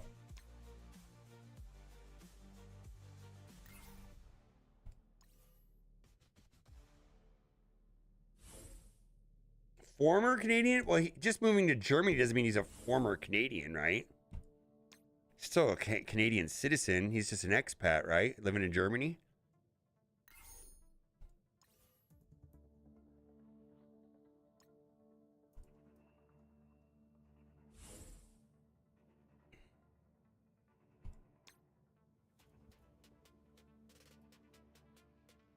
We're the best, sorry.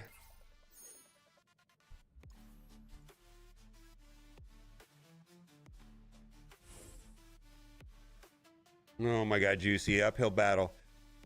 I mean, that was the point I was kind of making to Dasir's video, is that I feel like it's becoming more about Professor X than overpowered in Crucible and Arena. In War, it's a clusterfuck of just all kinds of shit. No, I don't know the motivations for him going to Germany, but I got a sense it was friends. I thought I asked him and he didn't really give me a straight answer. Like, yeah, just, I don't know. Yeah, I mean, I assumed it was like a love interest or something, but I didn't ask. Yeah, I didn't ask. But that was the logic. I think to me that was the logical assumption. Or his partner or something, I don't know. He's not that's his actual hair. Come on now.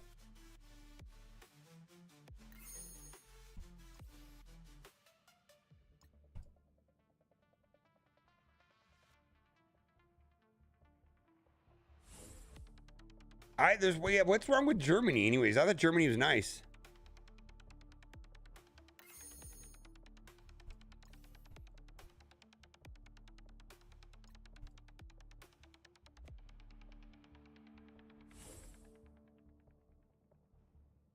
Hey, I'm envy. I don't think I would want to move, but I wouldn't mind traveling more.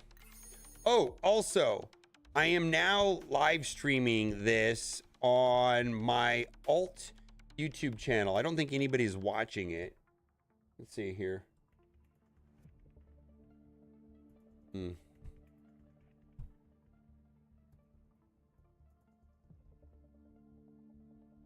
But I know some of you prefer to watch on YouTube.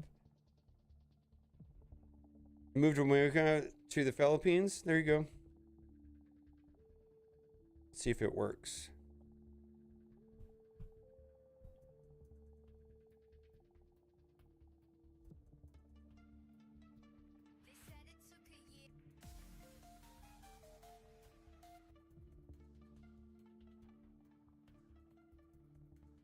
Oh, so there's 2 people watching.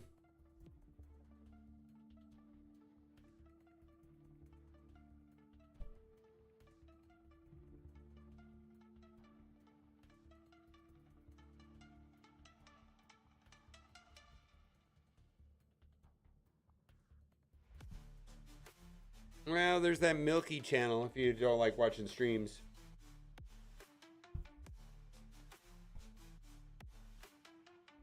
Yeah, I did. I watched Ash video about it.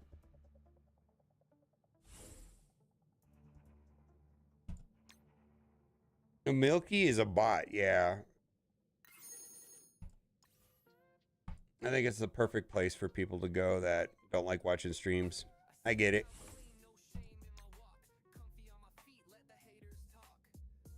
You injured veteran, so I moved here. I can afford to retire with disability.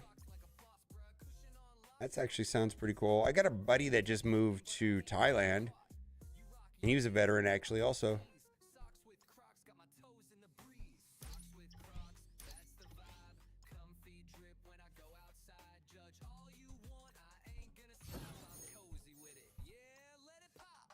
Oh, thank you, Killer Turd Ferg. I like your name for what it's worth. No, I feel like Twitch is a culture, and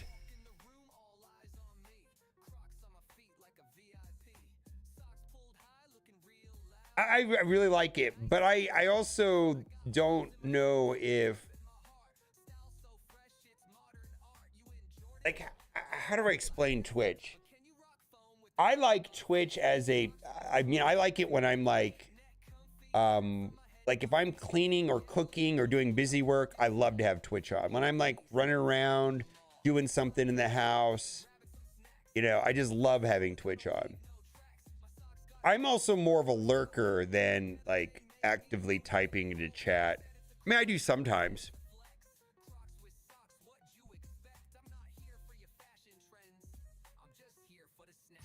You miss Hot T-dubs?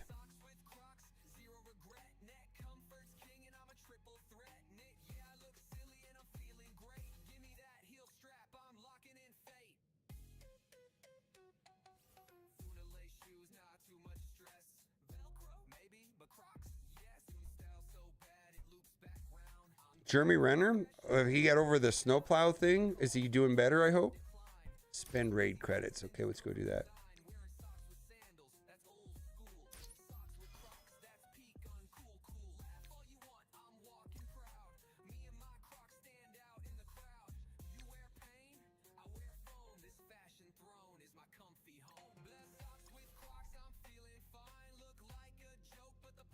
I don't know what the name is. Milky? I don't know. I just know it's a bot. At first, it kind of annoyed me. Then I thought about it. It's like, oh, so people just don't want to watch streams. Okay. Because I remember when Reddit, when they announced Twitch drops, there was a lot of people who was like, I don't want to watch streams. Hey, I get it. I think it's the perfect place for that. If you don't want to watch streams, there you go. That's where you go.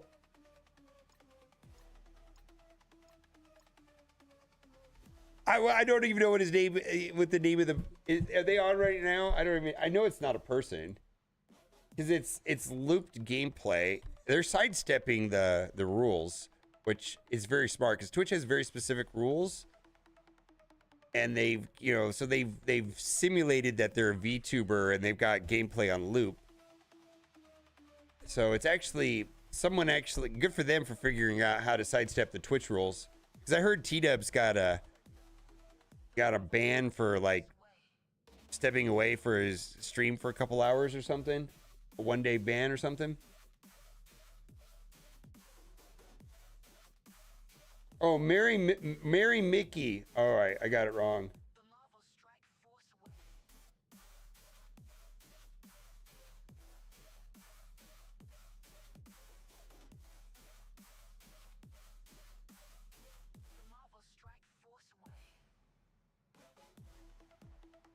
Yeah, I mean,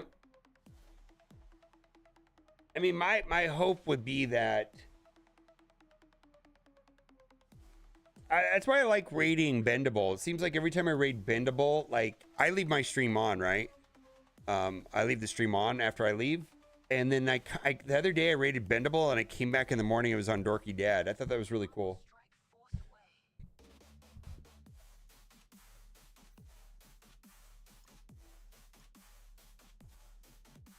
Not stepping away, but he said I think he went. I don't know the story. I wasn't there. My understanding from what I heard from chat, so trust me, chat. Someone in chat, most credible source of information in the history of the internet, said that he went and like took a nap and just put on a screen like taking a nap and just walked away from his stream for like a couple hours, and Twitch gave him a one day suspension. I don't know if that's true or not.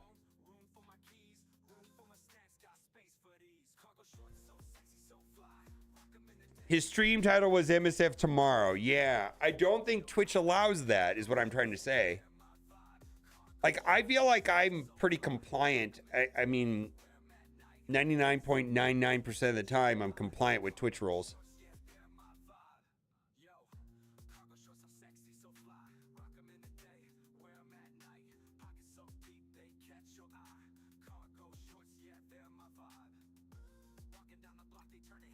Sweet. Can you sleep on Twitch now? See, I don't know the rules because I generally don't break them. I've never had a problem with Twitch with suspensions or copyright or anything. Can you actually sleep? Is there sleep streams?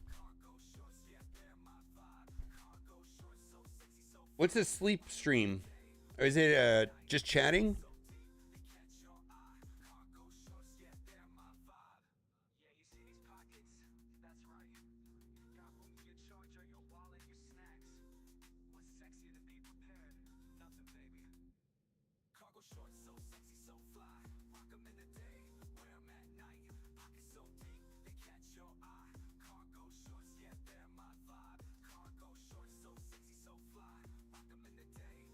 I would love to. Maybe I need to start watching some more IRL streamers, because I would love to understand what makes a good IRL streamer, and I feel like there's a lot I could learn. So these guys are F1 in Miami, like we have F1 in Vegas. You know, why can't I get 17,000 people to watch me when that's happening? I don't think it would, but you know what I'm talking about. Like, what makes a good IRL streamer? I understand that a lot of this is going to be titties, which is fine.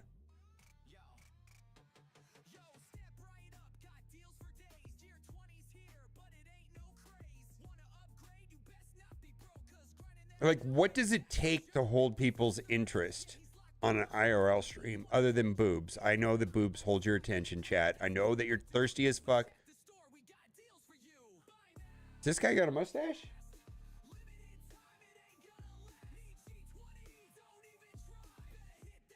All right.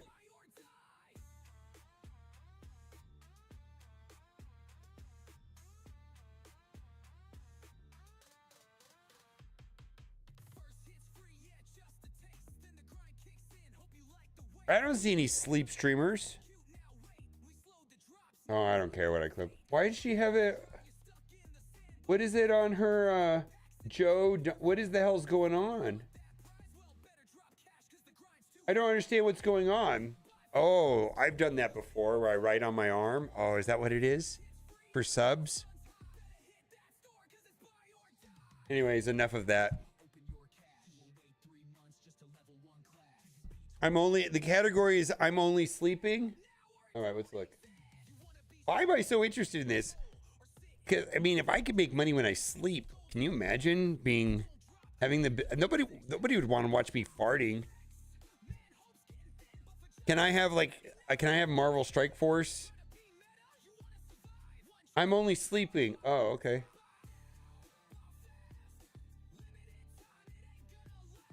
$43 viewers. I don't believe that's there's nobody watching this shit.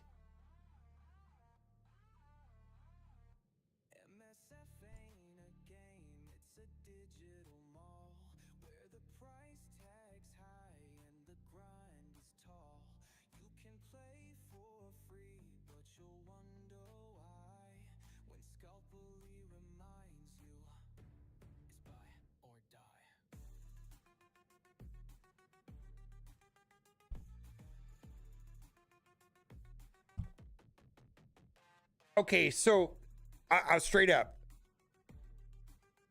Being that her ass is hanging out and she's got 44 people watching, to me means that this is not a real thing. Middle-aged dude farting in his sleep will have 1 viewer. I'm just saying.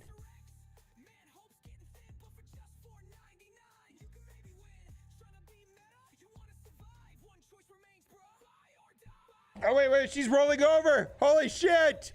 She's rolling over. I see what she's doing there. She's not really asleep.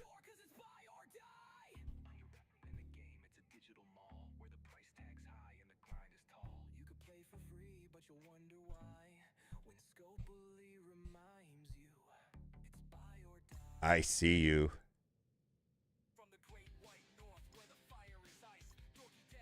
I don't think it's a scam. I feel like, okay, so like the chip thing, I understand. Like, holy shit, that's an experience, right? And I know this sounds really stupid, but I was stunned by it, which is not necessarily a good viewing experience. Like, I feel like I ate the chip and I was like stun locked. I was just like, whoa. I was like, and I wasn't even aware of really what was going on. Like, I know Kat was talking to me and I was just like, whoa. Like, I was just like zoned out, like completely just like glazed over. I don't know if that's a good experience either to watch. I could not verbalize what was going on. It was so intense. No, I know. Yeah, it was like, I thought what I was expecting was me to like start crying and smashing things and like screaming. Like, I really thought that something really dramatic was going to happen, and that, because I mean, truth be told, when people stream, they operate on like 110%. Like, they're playing out an exaggerated version of themselves. And it's just the way it is, right? So I thought that, I'm going to eat the chip and then I'm going to operate at 110% level of enthusiasm and like, my mouth, fuck me. All that shit. That's just not what happened. It was like, holy shit, this is strong and I don't know what to do and I don't know where I am. That's what happened.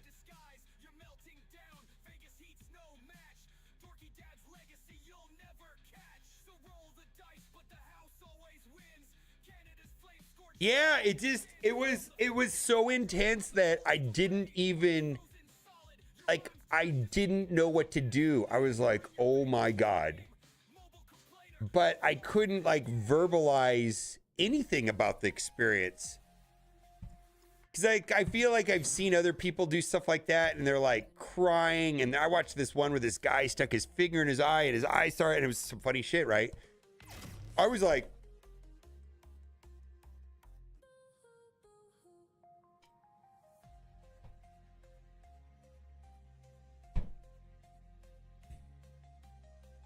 the video will be up soon. The guy's editing it right now.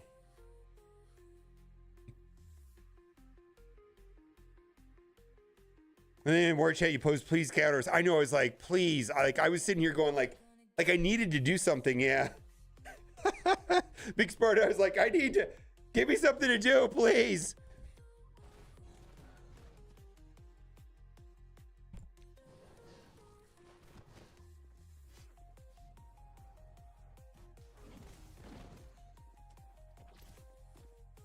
MSF tramp stamp?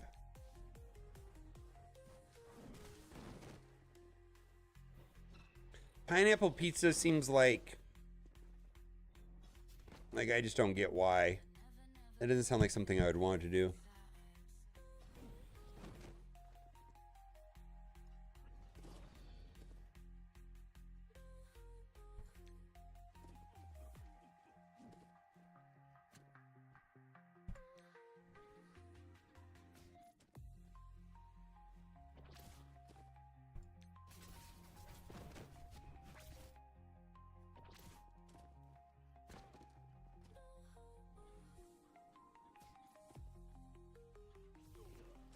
Hey man, I got my Crocs on today.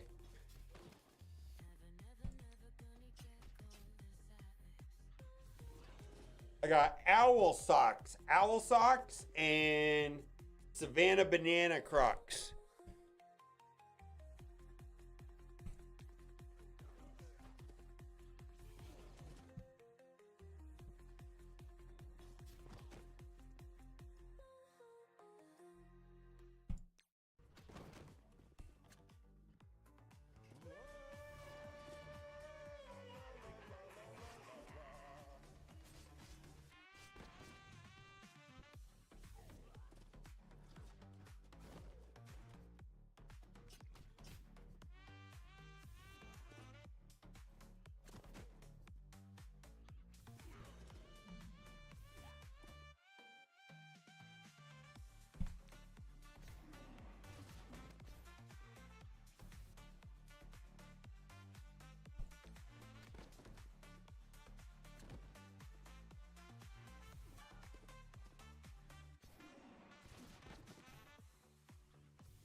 All right.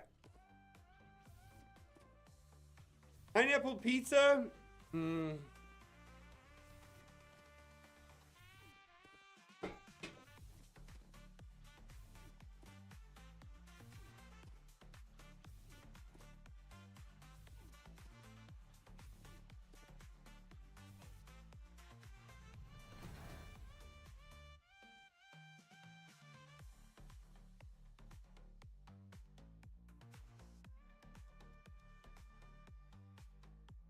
Pizza's an important thing, man. We can't fight about pizza and hot dogs, then why are we here? We gotta fight about the things that are important in society, like pineapple and pizza, our hot dog sandwiches. We know our values here. We need to stand up and fight for our values.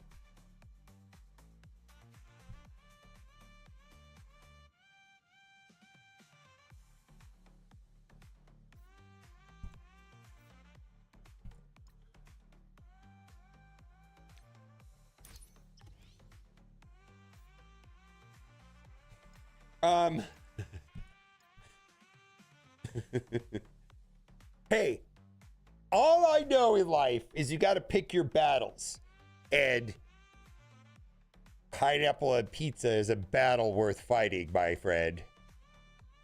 If you're gonna let someone walk over you on something like that important, then you're fucked. What's gonna happen when something important happens?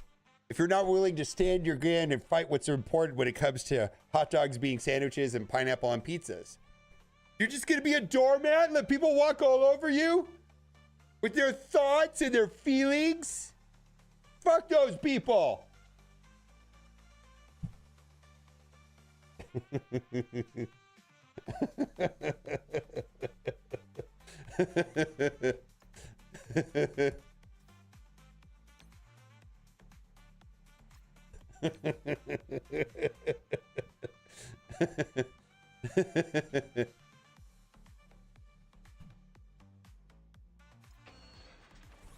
Gotta hit you, gotta hit you, GV up. Okay. Did I resonate something, Ceci? I'm looking for another banger. I got a banger in the that's cooking. Not a banger, but a song. I don't know. I don't know if I'm gonna release it or not. There is one. There's one line in it though that is pretty cutting. I have an unreleased song.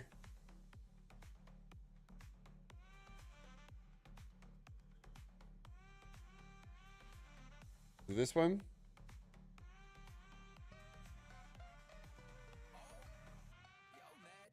That's cute. Now buy some more, we drop new kits just to feed the store. Power ain't free, this game's our grind. And balance? Nah, we left that behind. Free to play, that's fun to say, but ain't no profit in a fair way. We build the hype, then time to drop. And if you ain't spending, enjoy the shop. Cash over balance, that's the law. Turn your roster into revenue raw. Complain all you want, we don't flinch. Every old patch, got a cash grab clinch. Look, your power's low, that's by design. It's not a bug when the loss feels fine. We ain't here for dreams, we here for math. And the whales, oh, they clear the path. Mirror match, nah, we twist the rules. So you gotta pay up just to use your tools. G20 locked, hope you brought that dough, or you'll fall behind by next milestone glow. Cash over balance, make it rain. Every new team got a built-in chain. We don't tune kits, we tune demand. Wanna compete, better pay as planned. We see your posts, your rants, your charts, while sipping lattes with our Scopely hearts. Please fix war, Crucible's trash. Cool story, bro, did you bring that cash? OP ain't broken, it's profit unlocked. A beautiful scam wrapped in digital stock. So cry on Reddit while we swim in bucks. We drop no fixes, just skins for cucks. Cash over balance, that's the game. We broke your phone and trademarked the name. Pay or lose, that's how it goes. Now get in line for them OP shows.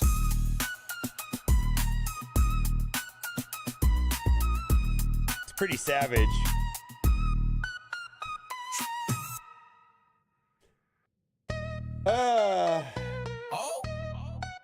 Anyways, I haven't shipped it yet. Is it worth shipping? Yeah, I just don't want to spend a lot of time on these anymore. But anyways, you just sent above, all right. Here's another one. You thought whining would save you? Oh, I like this visual. Oh, that's great. Like a boss while crying on cam? Nah, son. That's great. Built for this current cracking life. Welcome to the deep. You don't get to talk power. This is great. Scared of the ocean. Cracking life, baby, time to drown. Little whales washed up, crying at my feet. Mouth full of salt, cause you can't take the heat. War's too hard, boo, freaking who? Take a seat. While I sink ship after ship with overpower. You wrote a dissertation thinking we blink. Meanwhile I'm drowning fools while you scribble in ink. Screaming gaslight like you fast forwarded through the movie. Here's a dictionary, clown, you're still lost in a two-piece. Drown. Cracking waters rising, you getting clowned. No life vest, bro. Drown. Choke on that salt, taste every tear while we crown this town. You wanted balance, bro, you wanted charity. This is pay to smash, not a church of parody. Wow. You mad the roster gap ain't fake. Cry harder, free to play, don't get no stake. Call it regression? Nah, it's ascension. I'm climbing gear tiers while you beg for attention. Spreadsheet kings get cooked alive. You ain't built for this, you just whine to survive. You walk in the spot, order water, no sides. I'm posted at the table, bone and ribeye prime. You think you get treated the same as the king? Nah, server barely glances while they polish my ring. Hop out the kitchen, now you beg at the door. You sip free water, cry thinking they defend you. Spenders get service, broke boys get seated. That's life in the cracking lane. Know your meaning. Drown. You ain't swimming, you flailing now. Should've learned to swim. Drown. Patch notes hit and you cry foul. Oh, you thought they'd fix it? You thought feedback was gonna rewrite the laws of war? Nah. Cracking checks cash faster than your rage post load. Now you Reddit famous for sobbing in threads while my overpower roster puts clowns to bed. Alliance chat just gifts of your cries. Ceci, what is wrong with you? What is wrong with you? Oh my god. That being said, I very much like the editing and the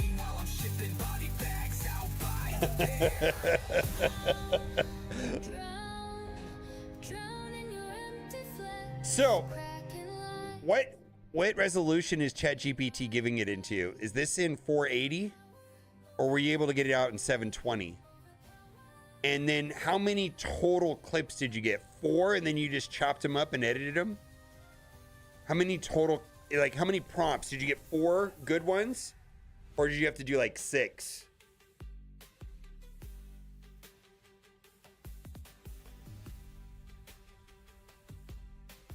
Because I feel like how many was this total? 4, and then you just spiced them, chopped them up and spiced them? You did it like 3 times. Okay.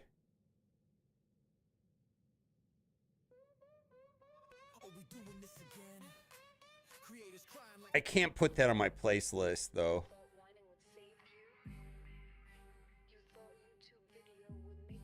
I can't put this in my playlist.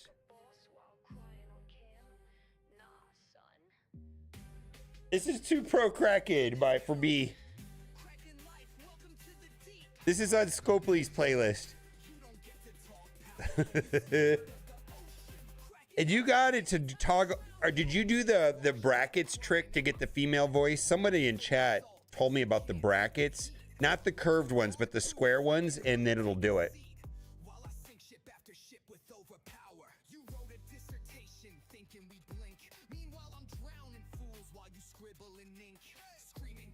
Oh, you can do it. Okay, because I got it to work with the brackets, female rapper brackets, and it worked. Because it wouldn't do it in parentheses. I had to do brackets.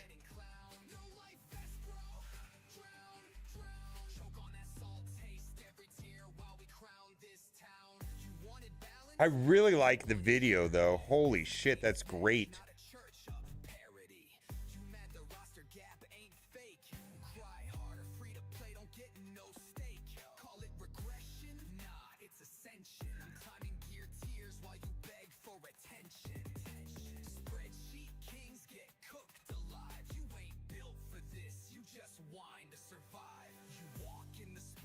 Oh, this is a video that Ceci made.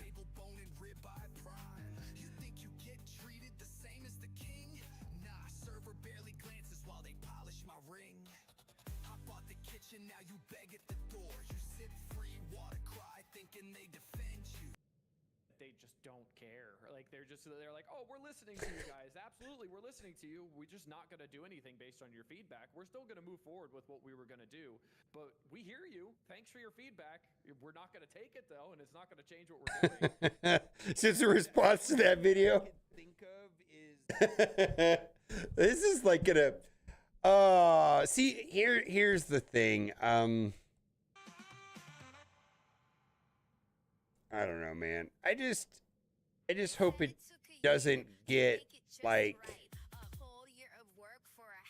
I feel like Ceci's got a thick skin. I'm not sure that everybody does, without naming names, but I don't think everybody has thick skin.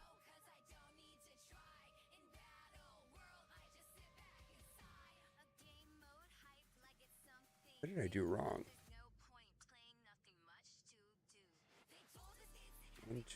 What did I do wrong? Who did I put on here? I've one too many characters up here. Oh, it's this. Why is Void Knight? Oh, because I'm looking for these.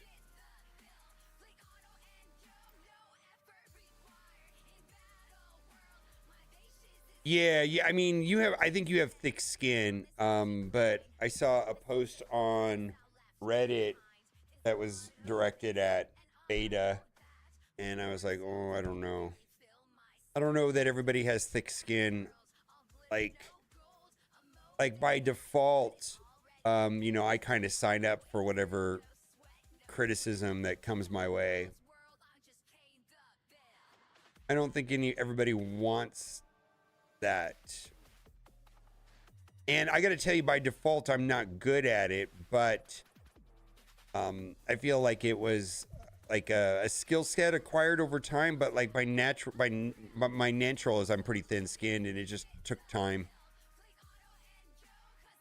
Yeah. Well, I read it, but I'm saying that this, you know, free to play versus Krakens, and Krakens are ruining the game and all that stuff. Like it gets really, oh, I don't know how to use the right word. What's vitriol? Is that the right word? Vitriolic? I don't know. It gets really like just really aggressive and like irrational and nasty quickly. What's up, Taco?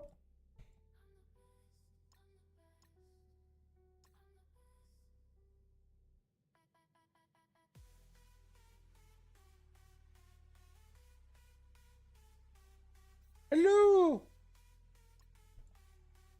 Man, there needs to be a reasonable playing experience for people free to play.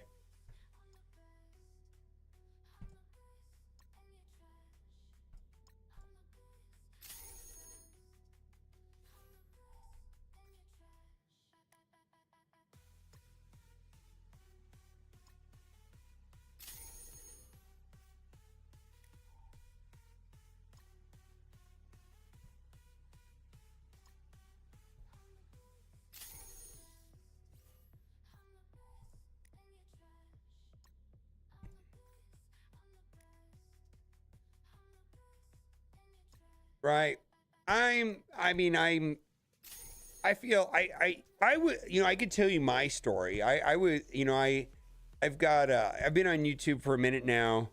And so I have a 17-year-old, but when she was closer to like 8 or 9, I did like an orb opening video in Contest of Champions. So this had to have been like 9 years ago, let's say.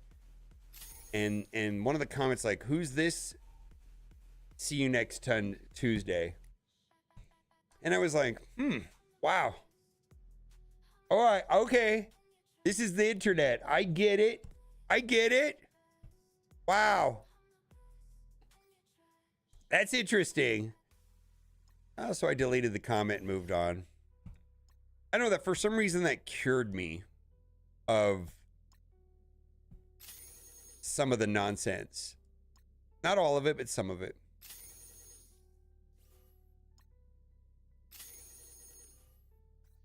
Yeah, I was just like, woof, I get it now. I get when people talk about, like, anytime somebody says something in the internet, I just remember that specific instance. Like, whenever somebody says, like, man, I just visualize it's the same person. Like, if someone says something weird, I just visualize that it's the same exact person that would say that. I'm like, okay, I'm good.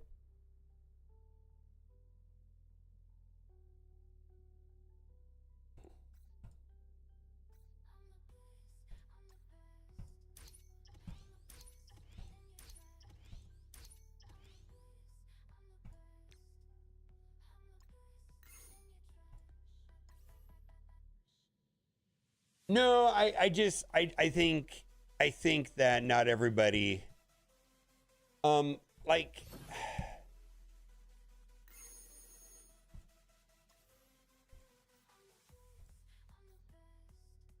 I don't know if you guys heard about the veterinarian that kicked the horse here, and actually it was in my neighborhood. You guys hear about this? It was a video that went viral, and it's not a fun video to watch. And then the guy ended up dead.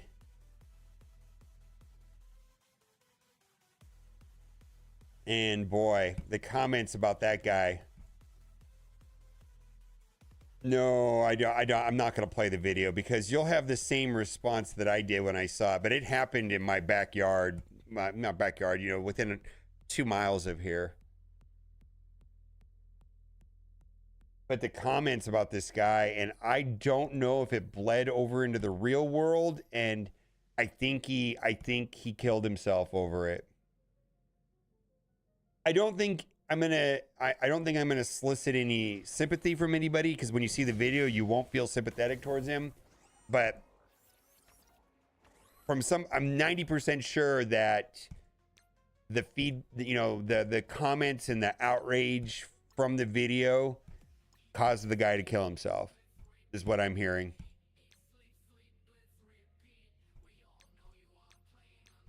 And I don't know the whole story. I just saw the video and I went, oh, that's not good. Like this horse was, I don't know what the horse was doing, but he just was like, kicked the horse in the head. He had like him on the rope and he just like kicked him in the head and it went viral.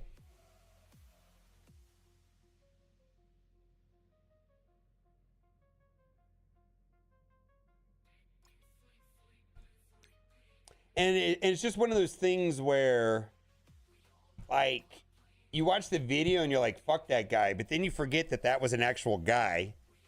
And I don't know what his mind was in. I have no idea. But he's dead. He's dead.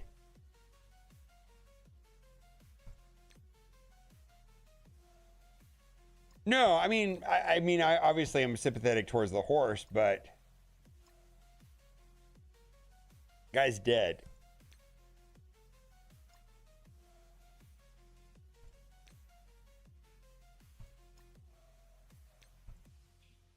No, I don't hate horses. Actually, I'm terrified of horses. I'm actually kind of terrified of them.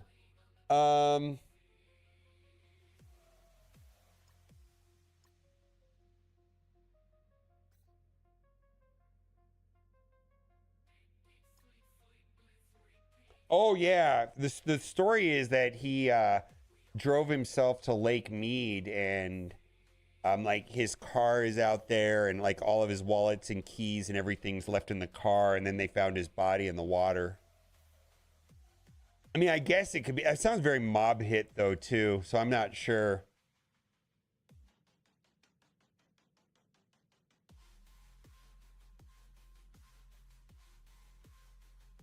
Humans greater than animals? No, I think.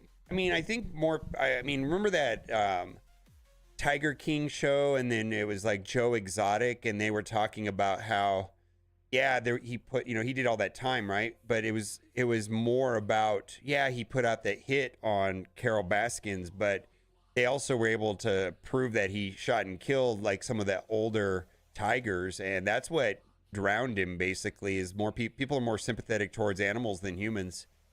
And I imagine this horse situation, like if you watch the video, it'd be like, yeah, fuck that guy. If I see him in public, I'm gonna punch him. That's how I felt when I watched it. But I wonder if that's like his whole life was just like ruined after that.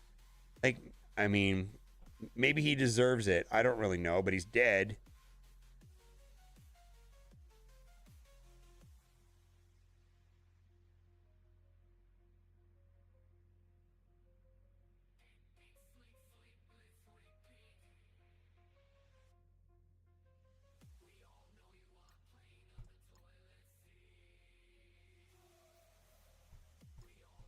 Hmm.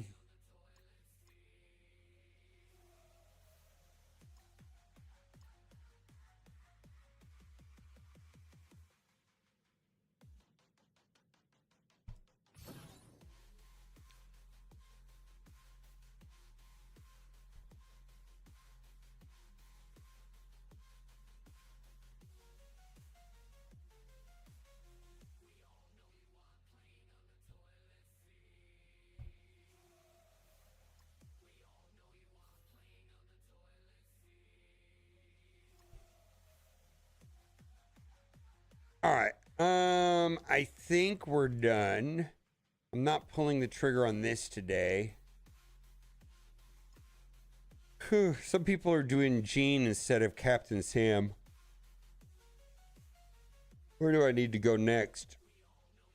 Oath? Boy, I'm not even close.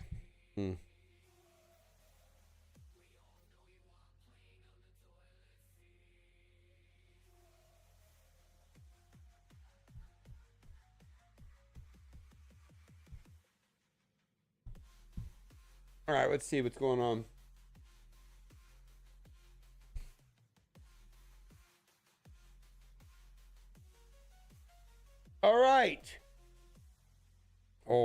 I'm gonna tee this one up for you guys. OG Diamond Dave. Let's go tell. Oh yeah. So we can go to Brandon or OG Diamond Dave. You know what? I'm gonna let you guys vote on it because I don't know. I like both these guys. See a poll. New poll. Hooch Raid.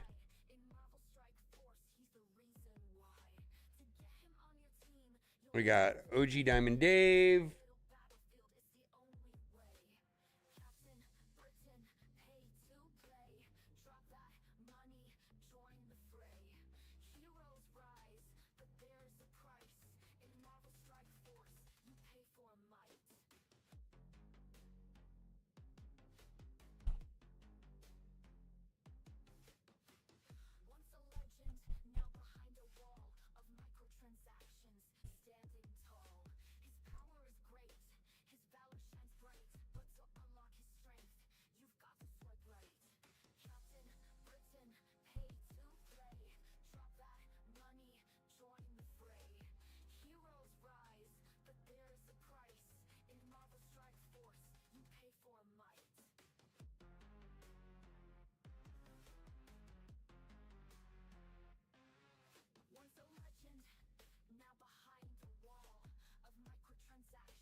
Mickey is not real. No, I think that's I mean, I think it was somebody created a bot, but I don't think it's a person playing the game.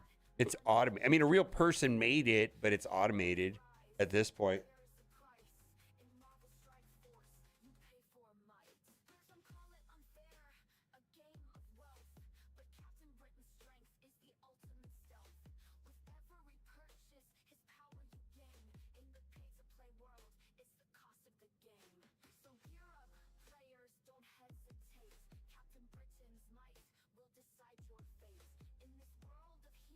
I see what you did there.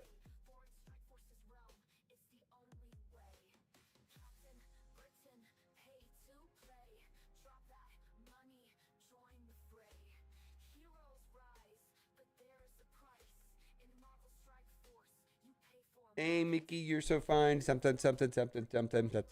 I was like 6 years old when that came out, I think. Maybe 8.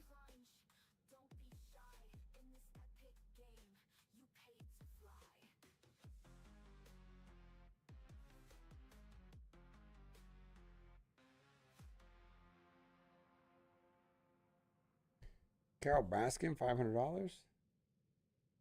OG Diamond Dave is the winner.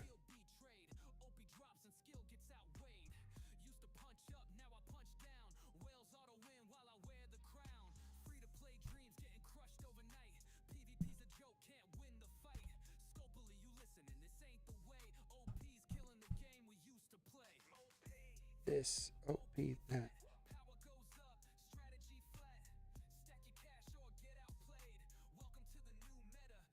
If you think OP is bad, come on in. Okay, yeah. You're going to hear some pro OP stuff here in this stream. I'm just saying.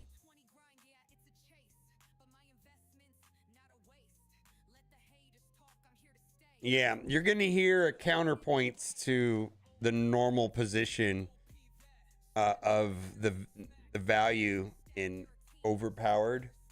So have fun with that. Please be polite is my only request. Healthy discussions, I'm sure, are always welcome. Healthy, sane discussions are always welcome. Bye for now. There's a 99.99 balance.